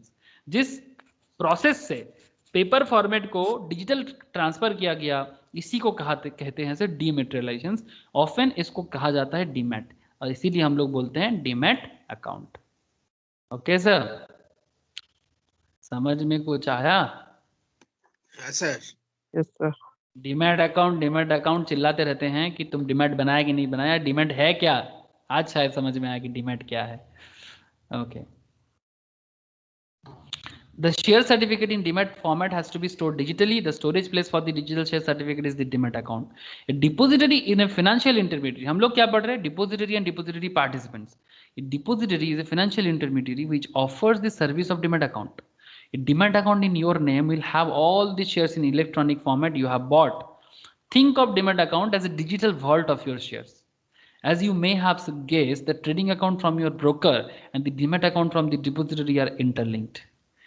मतलब आपको ऐसा लग सकता है, मतलब आप ऐसे सोच भी सकते हो कि जो आपको मैं दिखा रहा था, ये जो प्लेटफॉर्म मैं आपको शो कर रहा था, लोगों को क्या लगा कि ये मेरा ट्रेडिंग अकाउंट है सर, इसके थ्रू से मैं ट्रेड कर सकता हूँ, ये मेरा ऑर्डर बुक है, होल्डिंग है, पोजीशन है, फंड ऐड करना, विथड्रॉल करना, this is my trading account. But ये ट्रेडिंग अकाउंट मेरा ओपन ना होता अगर मैं डीमैट अकाउंट को ओपन ना करता। तो that is why the very interesting area sir. बहुत लोग कंफ्यूज होते हैं कि सिर्फ डीमैट एंड ट्रेडिंग एक है क्या? नहीं सर, डीमैट अलग, ट्रेडिंग अलग, but they are interlinked, they are interlinked. As you may guess, the trading account from your broker and the demat account from the depository are interlinked. ये demat account जो है ना sir, ये broker के पास नहीं होता, please समझिएगा। Trading account broker के पास होता है, बट डीमैट अकाउंट डिपोजिटरीज के पास होते हैं। So for example, if your idea is to buy Infosys, जैसे मेरे पास भी इन्फोसिस का शेयर है, then all you need to do is to open your trading account, look for the price of Infosys and buy it. Once the transaction is complete, the role of your trading account is done. After you buy, the shares of Infosys will automatically come and sit in your demat account. तो trading के through से by cell करते हो, और by करने के बाद वो कहाँ मिलेगा सर? डीमैट डीमैट में आ जाएगा। सेल करोगे तो डीमैट से चला जाएगा, सही ना? सेल करोगे तो डीमैट से चला जाएगा। समझ में आ रहा है सर इकोसिस्टम? ये पूरा का पूरा किस सिस्टम से स्टॉक मार्केट चलता है? एकदम जितना हो सकता है कोशिश कर रहे हैं सर एकदम बेसिक से बताने का। When you wish to sell Infosys shares, all you have to do is open your trading account and sell the stock. जैसे मेरे पास होल्डिंग में है, अगर मैं चाहूँ तो मैं इसको सेल कर सकता हूँ मेरे पास, क्योंकि है इन्फोसिस इसलिए मैं बता रहा हूँ, मतलब एग्जाम्पल के साथ मैच हो गया इसीलिए। ये देखो, अगर मैं इन्फी में जाऊँ, इन्फी शॉर्ट फॉर्म होते हैं सर, आप यूज़ करते करते सीख जाओगे। ये इन्फोसिस है, 1239 चल रहा है अभी, ठीक है, मेरा 465 में खरीदा हुआ है। मैं चाहूँ तो प्रॉफिट बुक करके छोड़ सकता हूँ। मेरे पास और भी था, मैं आई थिंक 3-4 महीने पहले मैं कुछ एक थोड़ा अप हुआ था तो मैं सेल कर दिया था, बाकी मेरा कुछ 50% अभी पड़ा हुआ है। तो पॉइंट क्या है कि अगर मैं चाहूँ तो इसको जस्ट सेल बटन दबाऊंगा, कितना क्वांटिटी है, अगर मैं 4 रखना चाहूँ 4 सेल कर दूँ तो वो भी मैं कर सकता हूँ। अगर मुझे लगता है कि नहीं मैं 3 रखूंगा बाकी सेल करूंगा तो भी कर सकता हूँ। और अगर मैं मार्केट में करूँगा, मार्केट प्राइस पे करूंगा तो मार्केट में सेल हो जाएगा। अगर मैं अपना कुछ दाम लगाऊँ, अगर मार्केट में कभी वो दाम आए तो ट्रिगर प्राइस दबा के भी मैं सेल कर सकता हूँ। ये क्या है, ट्रिगर प्राइस क्या है, कवर क्या है, ब्रैकेट क्या है, ये सभी चीज़ आपको धीरे धीरे समझ में आएगा सर, हड़बड़ी नहीं सर, एकदम हड़बड़ी नहीं, धीरे धीरे सीखो, ठीक है। बहुत कुछ है, एक इतना बड़ा स्टॉक मार्केट, एक दिन में क्या सीख जाओगे सर, लोग पागल ही हो जाएगा कि जो एक ही टाइम पे सब कुछ सीख के एकदम बोलेगा मैं सब सीख गया। नहीं, ऐसा नहीं होता। Likewise, when you wish to sell Infosys shares, all you have to do to open your trading account and sell the stock. This takes care of the transaction part. However, in the back end, the shares which are sitting in your demat account will get debited. मतलब जैसे ही मैंने cell कर देगा वैसे ही क्या हो जाएगा, मेरे अकाउंट से डेबिट हो जाएगा। क्या? इन्फोसिस का शेयर जो अभी मेरे अकाउंट में क्रेडिट दिख रहा है। ओके, जैसे बैंक अकाउंट में पैसा आता है तो क्या बोलते हैं, बैंक अकाउंट इज क्रेडिटेड, यही बोलता है ना सर। बैंक अकाउंट में जब पैसा आता है तो क्या बोलते हैं, bank account credited. Yes, sir. और जब बैंक अकाउंट से पैसा चला जाता है तब क्या होता है, तब पैसा डेबिट हो जाता है। ये तो कॉमर्स नॉन कॉमर्स हर कोई समझते हो, सिंपल वही बात है कि डेबिट क्रेडिट। ऐसे कॉमर्स वाले बंदे डेबिट क्रेडिट का मतलब बड़ा ही जोर से समझता है, बहुत कुछ मतलब होता है। ऐसे डेबिट का मतलब आना, एक क्रेडिट का मतलब आना, डेबिट का मतलब जाना, ऐसा भी नहीं है। ओके, एट प्रेजेंट इंडिया में 2 ही डिपॉजिटरीज हैं जो आपने रेगुलेटर्स चैप्टर्स में पढ़ा था, डीमैट अकाउंट सर्विस प्रोवाइड करते हैं। तो याद रखिएगा, मतलब कोई भी आपको आके बोले कि मैं डिपॉजिटरीज हूँ, डीमैट अकाउंट ओपन करूंगा, नहीं सर। ऐसे तो ब्रोकर ही आपको बोलेगा कि सर डीमैट अकाउंट ओपन कर लो, लेकिन आप भी लोगों को समझाते हुए चलना। बहुत सारे लोग हैं सर गलत ट्रैप में आ रहा है। कोलकाता में सर रैकेट चल रहा है डुप्लीकेसी का, क्या क्या लोगों को कर रहा है सर, इतना बेवकूफ़ बना रहे हैं, आपको मैं क्या बताऊं। सॉफ्टवेयर बेच के बोल रहा है कि कैंडल क्या क्या रिफ्लेक्ट करेगा, वो सॉफ्टवेयर बता देगा। आप मुझे एक चीज़ बताओ सर, कि ये जो आपको मैं कैंडल शो कर रहा था, से फॉर एग्जांपल HDFC, जस्ट एक बार आप सोचो कि ये कैंडल का मूवमेंट, ये जो कैंडल है, ये कैंडल का मूवमेंट सॉफ्टवेयर बता देगा। मतलब HDFC बैंक किस तरह से बिजनेस करेगा, सॉफ्टवेयर बताएगा? बताइएगा सर। ना। हाँ, HDFC का सारा दिन में न्यूज़ किस तरह से काम कर रहा है, या फिर जो भी लोग इस पर्टिकुलर सॉफ्टवेयर को बी मतलब जो बाई करना चाहता है, सॉफ्टवेयर नहीं सर, HDFC को बाई करेगा या सेल करेगा, ये सॉफ्टवेयर बताएगा। It's fully depend. वो सिग्नल बोलते हैं कि सिग्नल देता है कब बाई करना है, कब सेल करना है। सॉफ्टवेयर बिक रहा है सर 3-3, 4-4 हज़ार रुपये में। लोग बोलते हैं स्टॉक मार्केट का कोर्स करा रहे हैं, 100% रिजल्ट, 100% प्रॉफिट। ऐसे थोड़ी ना होता, तो फिर हर कोई ना कर लेता सर। तो फिर स्टॉक मार्केट को चिंता क्या था, लोग सिर्फ सॉफ्टवेयर खरीदता और मार्केट में पैसा लगाता, बैठे बैठे कमाता। हाँ या ना? ওদের বলা উচিত সফটওয়্যার চালাকে দিখাও সামনে। नहीं, सॉफ्टवेयर चला के दिखाते भी है, ठीक है। वो किसी एक पर्टिकुलर टाइम पे ग्रीन रेड कर देता है। अरे अप डाउन तो चलता रहता है ना, इतना बड़ा मार्केट है, सारा दिन में कितना ट्रांजैक्शंस लेता है, देख तो एक बार। अरे कभी ना कभी उनका लग जाएगा, तुक्काबाजी की तरह। ट्रेडिंग के कॉन्सेप्ट में बता रहा हूँ, इन्वेस्टमेंट कॉन्सेप्ट में तो कभी नहीं हो सकता। ये तो लोग ना थोड़ा ग्रीडी हो जाते हैं कि मुझे अभी कमाना है, अब सेकेंड में क्या पता चलेगा। ये मार्केट कोई जुआ थोड़ी है, लेकिन लोग इसको जुआ बना के रख दिया है, इस तरह का कॉन्सेप्ट लगा के। স্যার सीखता नहीं है। हाँ बोलो। স্যার একটা সফটওয়্যার আছে মানে শুনেছি ওই অ্যামি সিগন্যালস अच्छा, क्या ওটাকে करता है? প্রপারলি বলে দেয়। प्रॉपरली बोल देता है। হ্যাঁ স্যার মানে অটোমেটিক ইনভেস্ট করে দেয়, কোন জায়গায় কি করবে সবকিছু নিয়ে করে দেয়। हाँ हाँ, तो इन्वेस्ट कर, पैसा लगा उसमें, না না चिंता স্যার, किस बात। नहीं, खरीद के देख सकता है, उसमें कोई वैसे नहीं कि नहीं खरीद के देखना, मैं ऐसा नहीं बोलूँगा। बट सर ये अपने दिमाग से करो तो ज़्यादा अच्छा है ना। না না টাকা লাগে স্যার, বছরে 20,000 টাকা। हाँ लगाओ। इसी तरह से तो लोग लूटता है। अरे भाई ट्रेडिंग करना है करो, थोड़ा टेक्निकल चार्ट समझो ना। सॉफ्टवेयर की पे क्यों हेल्प लेना है, और सॉफ्टवेयर की यूज़ क्या सिखाएगा आपको। सॉफ्टवेयर का यूज़ कर सकते हो, no issue is there. Maybe मैं सॉफ्टवेयर तो यूज़ नहीं करता, बट वो सॉफ्टवेयर जो बता रहे कि सिग्नल दे देगा, ये दे देगा, लेकिन पहले तो आप समझ लो कि सिग्नल कब देता है, क्यों देता है। नहीं तो और कुछ नहीं सर, बहुत सारे लोग लाख लाख रुपया गवा के बैठे हुए हैं। अगर सच में जैसे कि स्नैच ने भी खबर रखा, देखो खबर मिल गया मार्केट से आपको, ठीक है। ऐसे यहाँ पर कोई भी एक्सपीरियंस वाले नहीं है, सब बेसिक वाले हैं, फिर भी खबर मिल गया है। मतलब समझ सकते हो ना सॉफ्टवेयर का कितना बोलबाला चल रहा है, ठीक है। तब और क्या काम है सर, सबको बोलो सब कुछ छोड़ छाड़ के साल में 20,000 खर्चा करने का, और फिर अगर 2 लाख तो आ जाएगा ना स्नैचिस। হ্যাঁ স্যার। साल में ईयरली 20,000 इन्वेस्टमेंट सॉफ्टवेयर पे, और हाँ। क्या बस, बाकी तो पैसा इनकम होता जाएगा। তাহলে তো হয়ে যেত স্যার। तो फिर तो क्यों नहीं हो रहा है? कुछ तो झोल है ना सर, वही तू भी समझ गया ना मैटर में। सॉफ्टवेयर यस है sir. Sir, software is there, software signal दे सकता है, प्रोबेबिलिटी पे चलता है। ये कैंडल्स का जो बताते रहते हैं ना, वो प्रोबेबिलिटी पे चलता है, और वो कहीं ना कहीं एक बार सही गलत हो जाता है। 60% सही, 40% गलत, कभी 40% सही, फिर बोलेगा मार्केट एज अ रिस्क समझो। लेकिन बात is not like that. Market से इनकम करना इज नॉट लाइक सॉफ्टवेयर। मैंने जो इनकम किया सॉफ्टवेयर से थोड़ी ना किया। 50% किया किसी चीज़ में, मेरा 80% है, किसी में 100% भी रिटर्न है थोड़ी ना। मैं तो बहुत ही कम इन्वेस्टमेंट है मेरा। कोई कोई लोग ऐसे जो लोग करोड़ों कमाते हैं। झुंझुन वाला क्या सॉफ्टवेयर लगा के इन्वेस्टमेंट किया? हाँ सर, ये बंदा क्या सॉफ्टवेयर लगा के इन्वेस्टमेंट किया? हाँ, आज जो ये इंडिया का रिचेस्ट पर्सन बन के बैठे हुए हैं सर, झुंझुन वाला, इसका पोर्टफोलियो देखते हैं, ठीक है, ऐसे पोर्टफोलियो कॉपी नहीं करना। इसका देखो सर नेटवर्थ देखो, $3.2 बिलियन का ओनर बन के बैठे हुए हैं सर, मजाक नहीं है सर। ठीक है, तो ये जो भी स्टॉक चूज करते हैं, जरूरी नहीं कि आप भी वो स्टॉक चूज करो। ठीक है, वो किस टाइम पे इसको कंपनी प्रमोशंस के लिए भी यूज करता है, तो गलत फहमी में ना रहना कि कुछ नहीं करना है कि जो झुंझुनवाला खरीद रहे हम भी वो खरीद ले। ठीक है, चार्टर्ड अकाउंटेंट है, दिमाग बड़ा शार्प है, चार्टर्ड का काम कभी नहीं किया, हमेशा इन्वेस्टमेंट का ही काम किया है मार्केट का। ठीक है, तो सवाल ये उठता है कि राकेश झुंझुनवाला की क्या सॉफ्टवेयर यूज करके कर लिया? कभी नहीं। ये देखो आप यहाँ पर बहुत सारे जगह में इसका देखो नेगेटिव भी दिख रहा है, फिर भी ये कुछ कुछ स्टॉक ऐसे चूज कर लेते हैं और कंपनी भी इसको ना अंदर से मतलब बोलते हैं कि आप हमारा शेयर खरीदो, आपको वो सेटिंग करता रहता है, वो अलग बात। ठीक है, क्योंकि अब पब्लिक अगर इसको फॉलो करेगा तो पब्लिक का गलती है ना। इनको सुनो, इनको समझो, अगर ये कुछ बताते हैं अच्छा लगता है सुनो। ये तो बहुत केस में लोगों को बोलता रहता है कि स्टॉक मार्केट কোম্পানির ভেতর মানে ইনসাইডার ট্রেডিং? नहीं, that is not called insider trading.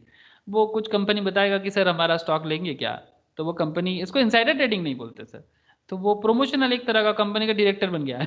ठीक है, कंपनी का शेयर लेके लोगों को लगा कि झुंझुनवाला कंपनी का शेयर होल्डर हो गया है, तो झुंझुनवाला को फायदा है, वो कंपनी में कुछ बनाए तो कंपनी उसको कुछ पेमेंट कर रहा है। ठीक है, अब पब्लिक गलत है ना कि अगर पब्लिक को लगे कि झुंझुनवाला कंपनी में डायरेक्टर बना तो मैं भी इस शेयर को खरीदूंगा, ऐसे थोड़ी ना होता है।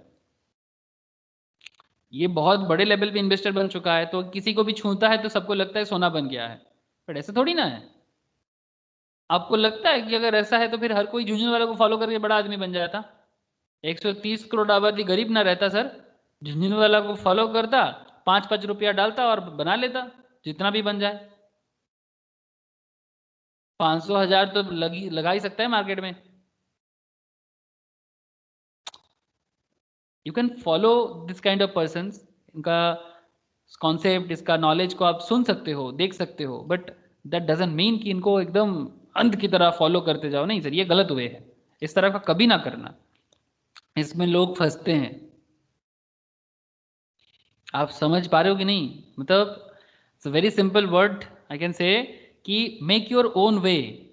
सबका खेलने का तरीका एक नहीं होता। सचिन तेंदुलकर जिस तरह से खेलता है, क्या आप भी उसी तरह से खेलोगे तो आप भी सचिन तेंदुलकर बन जाओगे क्या?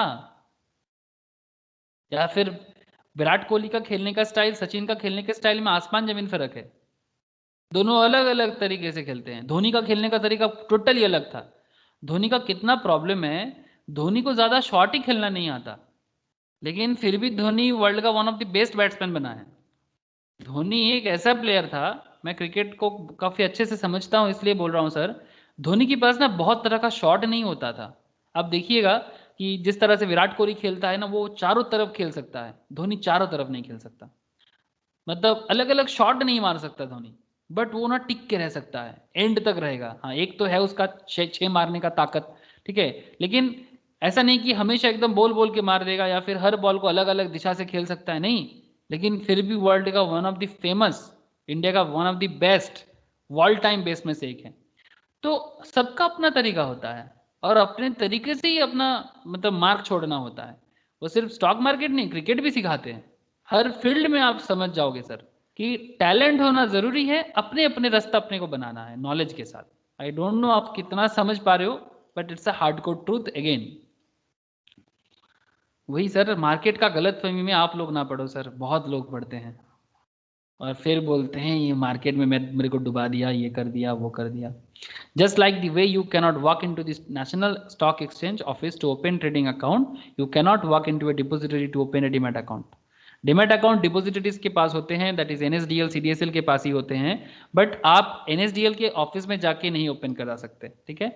अगर आपको करना है, national depository security limited and central depository security limited, ये दोनों सेबी रेगुलेटेड है और ये गवर्नमेंट ऑफ इंडिया का ही काम करते हैं सेबी के थ्रू से।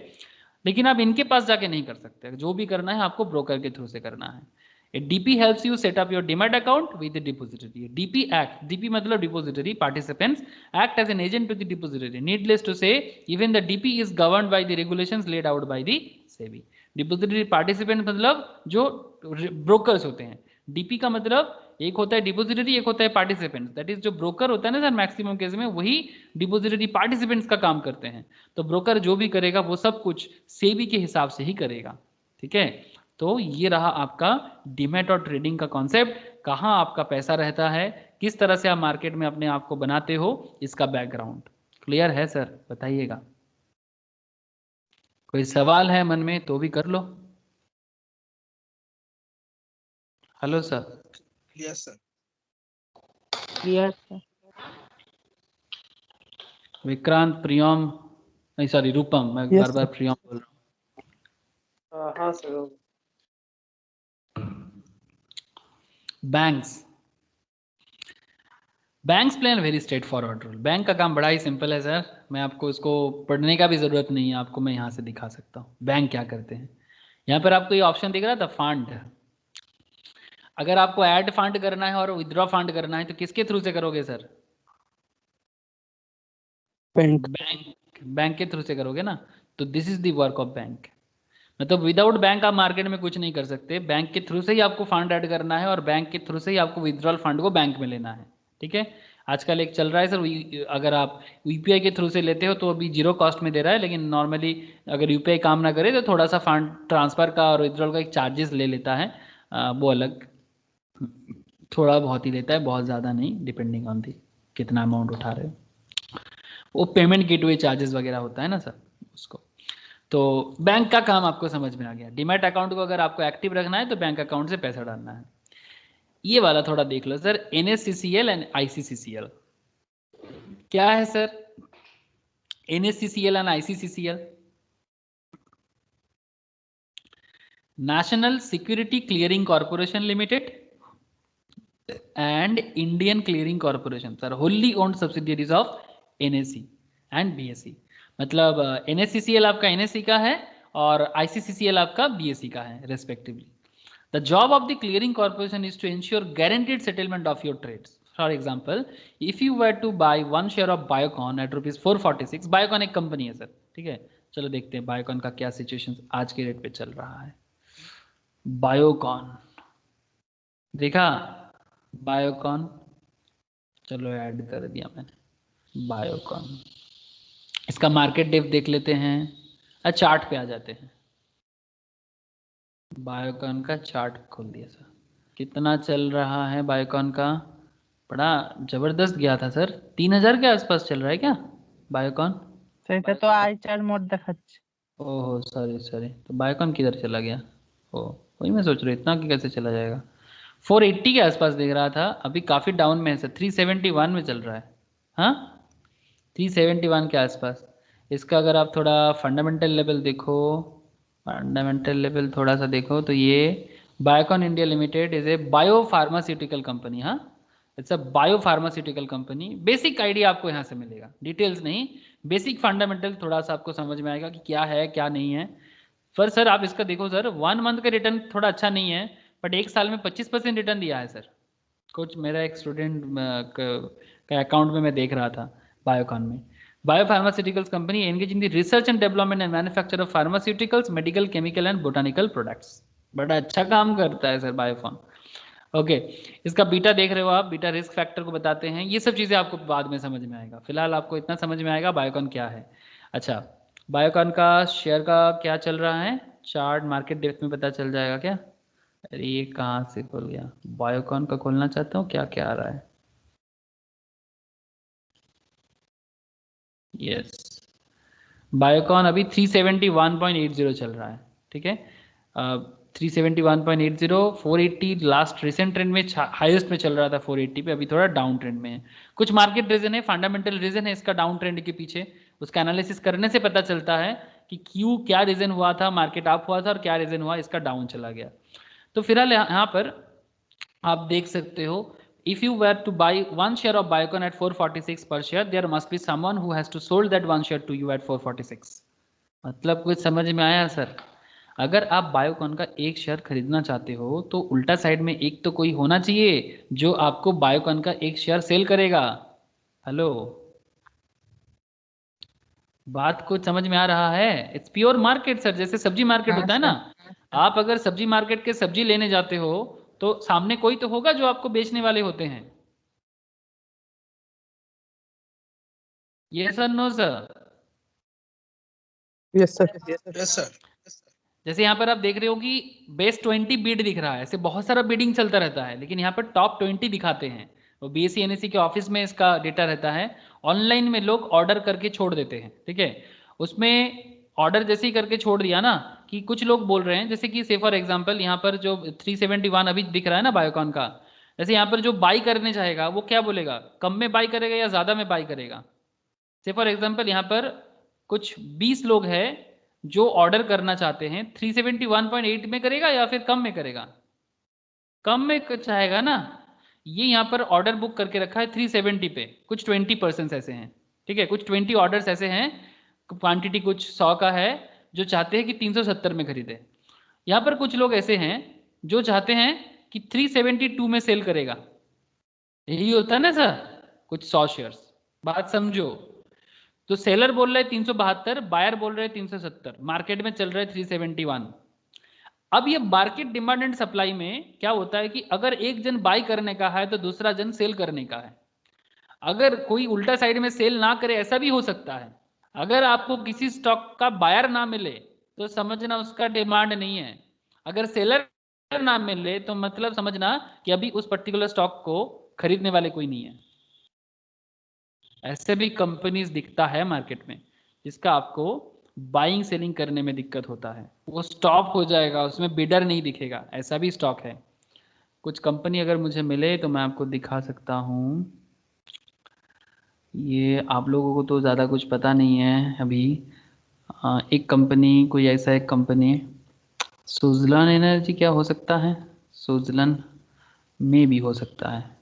हाँ ये देखो सर, दिख रहा है सर आपको सुजलन का, देखो। अच्छा मैं इधर भी अगर खुद ढूंढूं इसको मिल जाएगा। ये एक पावर टरबाइन मैन्युफैक्चरर एक कंपनी आया था मार्केट में, जो कोशिश कर रहा था, एक टाइम पे अच्छा खासा बिजनेस दिया।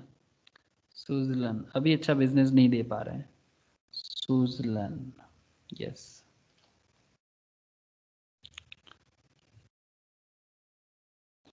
अगर मैं इसका चार्ट पे जाऊं, you can see here easily, just look at the chart.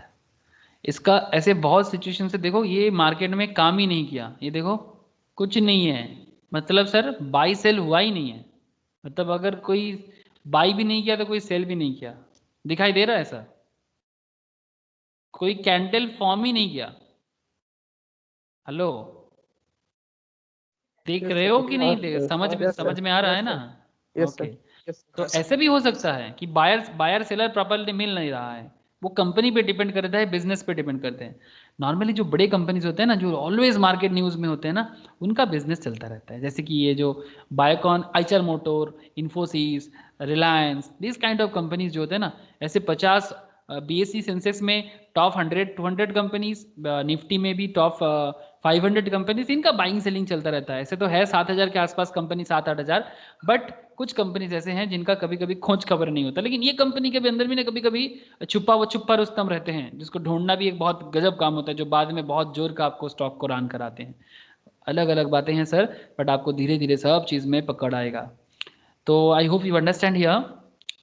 तो 446 में अगर आप खरीदना चाहते हो तो उल्टा साइड में कोई होना चाहते हैं जो आपको 446 में सेल करे। For this transaction you will be debited ₹446 from your demat account, है ना, and someone must be credited.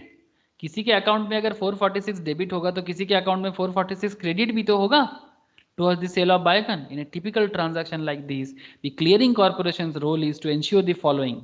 ये जो किसके अकाउंट से डेबिट होगा और किसके अकाउंट से क्रेडिट होगा, इसको क्लियर करना होगा, जिसका काम करते हैं सर NCCCL एंड ICCCL.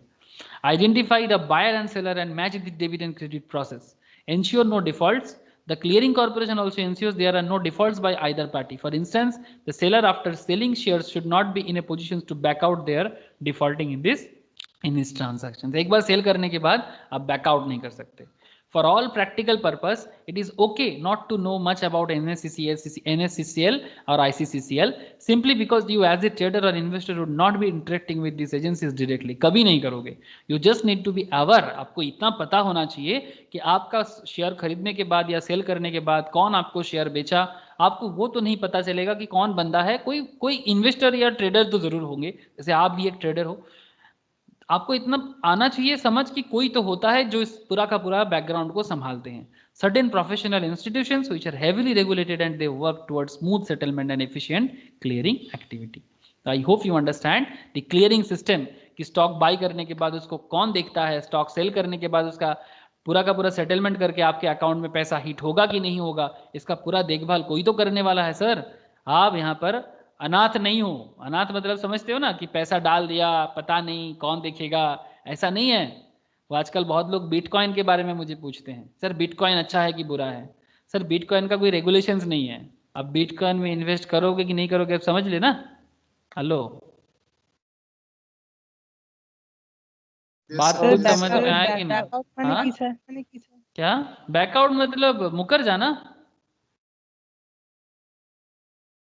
मतलब एक बार आप बोल दिए जो हो गया, सेल कर दिए तो सेल कर दिए, फिर नहीं बोल सकते नहीं नहीं वो मैंने गलती से सेल कर दिया, ऐसा नहीं कर सकते। समझ रहे कि नहीं समझ रहे? अच्छा हाँ हाँ ठीक है, तो ये बहुत बड़ा रोल प्ले करता है। अब इतना सारा लोग इंटरमीडिएट मतलब फाइनेंशियल इंटरमीडिएरीज रेगुलेटर सब मिलके स्टॉक मार्केट को चलाते हैं, तो stock market is a very safe area. आजकल मार्केट में यूट्यूब में बहुत सारा यूट्यूबर आ गया है जो बड़ा बिटकॉइन को प्रमोट कर रहा है, लेकिन मैं आपको बता दूं दुनिया भर में कौन सा कंट्री में क्या चल रहा है चलने दो, बिकॉज इसका एक ही रीजन मैं आपको बता रहा हूँ। इंडियन गवर्नमेंट अभी तक बिटकॉइन को ऑथेंटिक नहीं माना है। ठीक है, जब तक किसी चीज में आरबीआई का मतलब आजकल तो गांव साइड में छोटा छोटा शहर में, गांव साइड नहीं बोलूंगा, छोटा छोटा शहर में भी बिटकॉइन को लेके बड़ा लोगों के अंदर क्रेज क्रिएट हुआ है। ठीक है, बिटकॉइन ये देखो ये कुछ एक बिटकॉइन इक्वल्स यहाँ पर कुछ इंडियन रुपीज यहाँ पर दिखा रहा है, but still bitcoin is invalid in India. Bitcoin मैं आपको दिखा देता हूँ, bitcoin validity in India, bitcoin valid in India दिखते हैं। नार्डेड is given as a medium of payment has neither been authorized nor been regulated by any central authority in India. The Supreme Court of India has it is ruling pronounced on 25th February 1999 required the government to come up with cryptocurrency regulations policies. अभी भी इसमें कोई regulations नहीं हुआ है sir. आप समझ पा रहे हो ना? तो बिटकॉइन में इन्वेस्टमेंट के बारे में कभी ना सोचना, क्योंकि मुझे पता है आप लोग जैसे उम्र में बहुत लोग ट्रैप में आ रहे हैं। ठीक है, ऐसे वर्ल्ड का कुछ कंट्रीज স্যার ऐसे हैं বিটকয়েনটা जिसका সেফ নয়, नहीं सेफ नहीं है। হ্যাকাররা ওইগুলোই বেশি নেয়।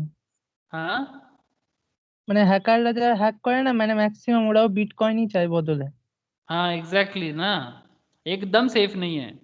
बिटकॉइन में एकदम मत फंसना, बिकॉज इसका एक बहुत ही बेसिक आंसर है इसका कि इंडिया में बिटकॉइन ऑथराइज नहीं है, ना तो आरबीआई ना तो सेबी, कोई देखता नहीं है इसको। तो पैसा पैसा करके फंस मत जाना सर। ये देखो लंदन में लोगों के पास ना बहुत पैसा है, बड़ा छोटा सा कंट्री है, बहुत छोटा पॉपुलेशन भी है। ठीक है, हमारा वेस्ट बंगाल का पॉपुलेशन और इंग्लैंड का पॉपुलेशन इक्वल है। ठीक है, तो बंगाल यहाँ यूके के लोगों को शोभा देता है। यूएस में इतना बड़ा यूएस में 30 करोड़ लोग रहते हैं।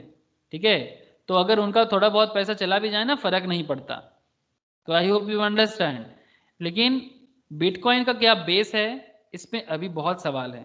ठीक है, कि बिटकॉइन जिस तरह से बिटकॉइन का वैल्यू बढ़ रहा है, क्या वैल्यू है उसका, शेयर का वैल्यू मार्केट में है, बिजनेस पे है, बट बिटकॉइन का कुछ समझ नहीं है अभी।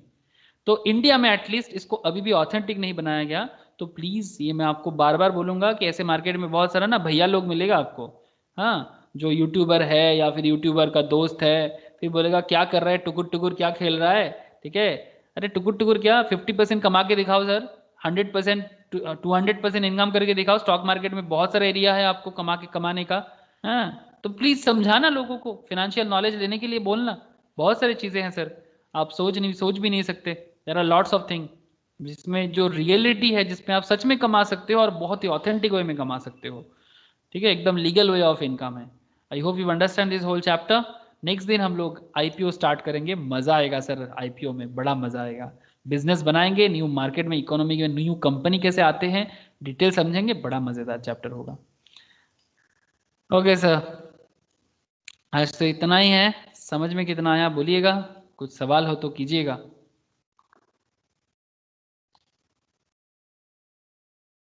हेलो নীল, নীল বুঝতে পেরেছিস? Yes, sir. Yes, sir. Rupam, Snehashish, Vikrant, Rishabh. Yes, okay sir. Sir, हाँ सर। ठीक है, सबको समझ आया, कोई सवाल नहीं है, ठीक है, नो प्रॉब्लम। ठीक है सर, अच्छे से पढ़ाई करो, जो भी हो गया उसको फटा से एक बार घर में ज़रूर गो थ्रू करना, ठीक है, नॉलेज को थोड़ा सा रिवाइज करना ताकि ना भूलो जो भी हो रहा है। नेक्स्ट क्लास में मिलते हैं और डिटेल्स में चर्चा होगा, ठीक है सर, टाटा फिर, सर हाँ sir bye. Okay, bye, sir. Bye sir. Bye sir. Bye, sir. Bye.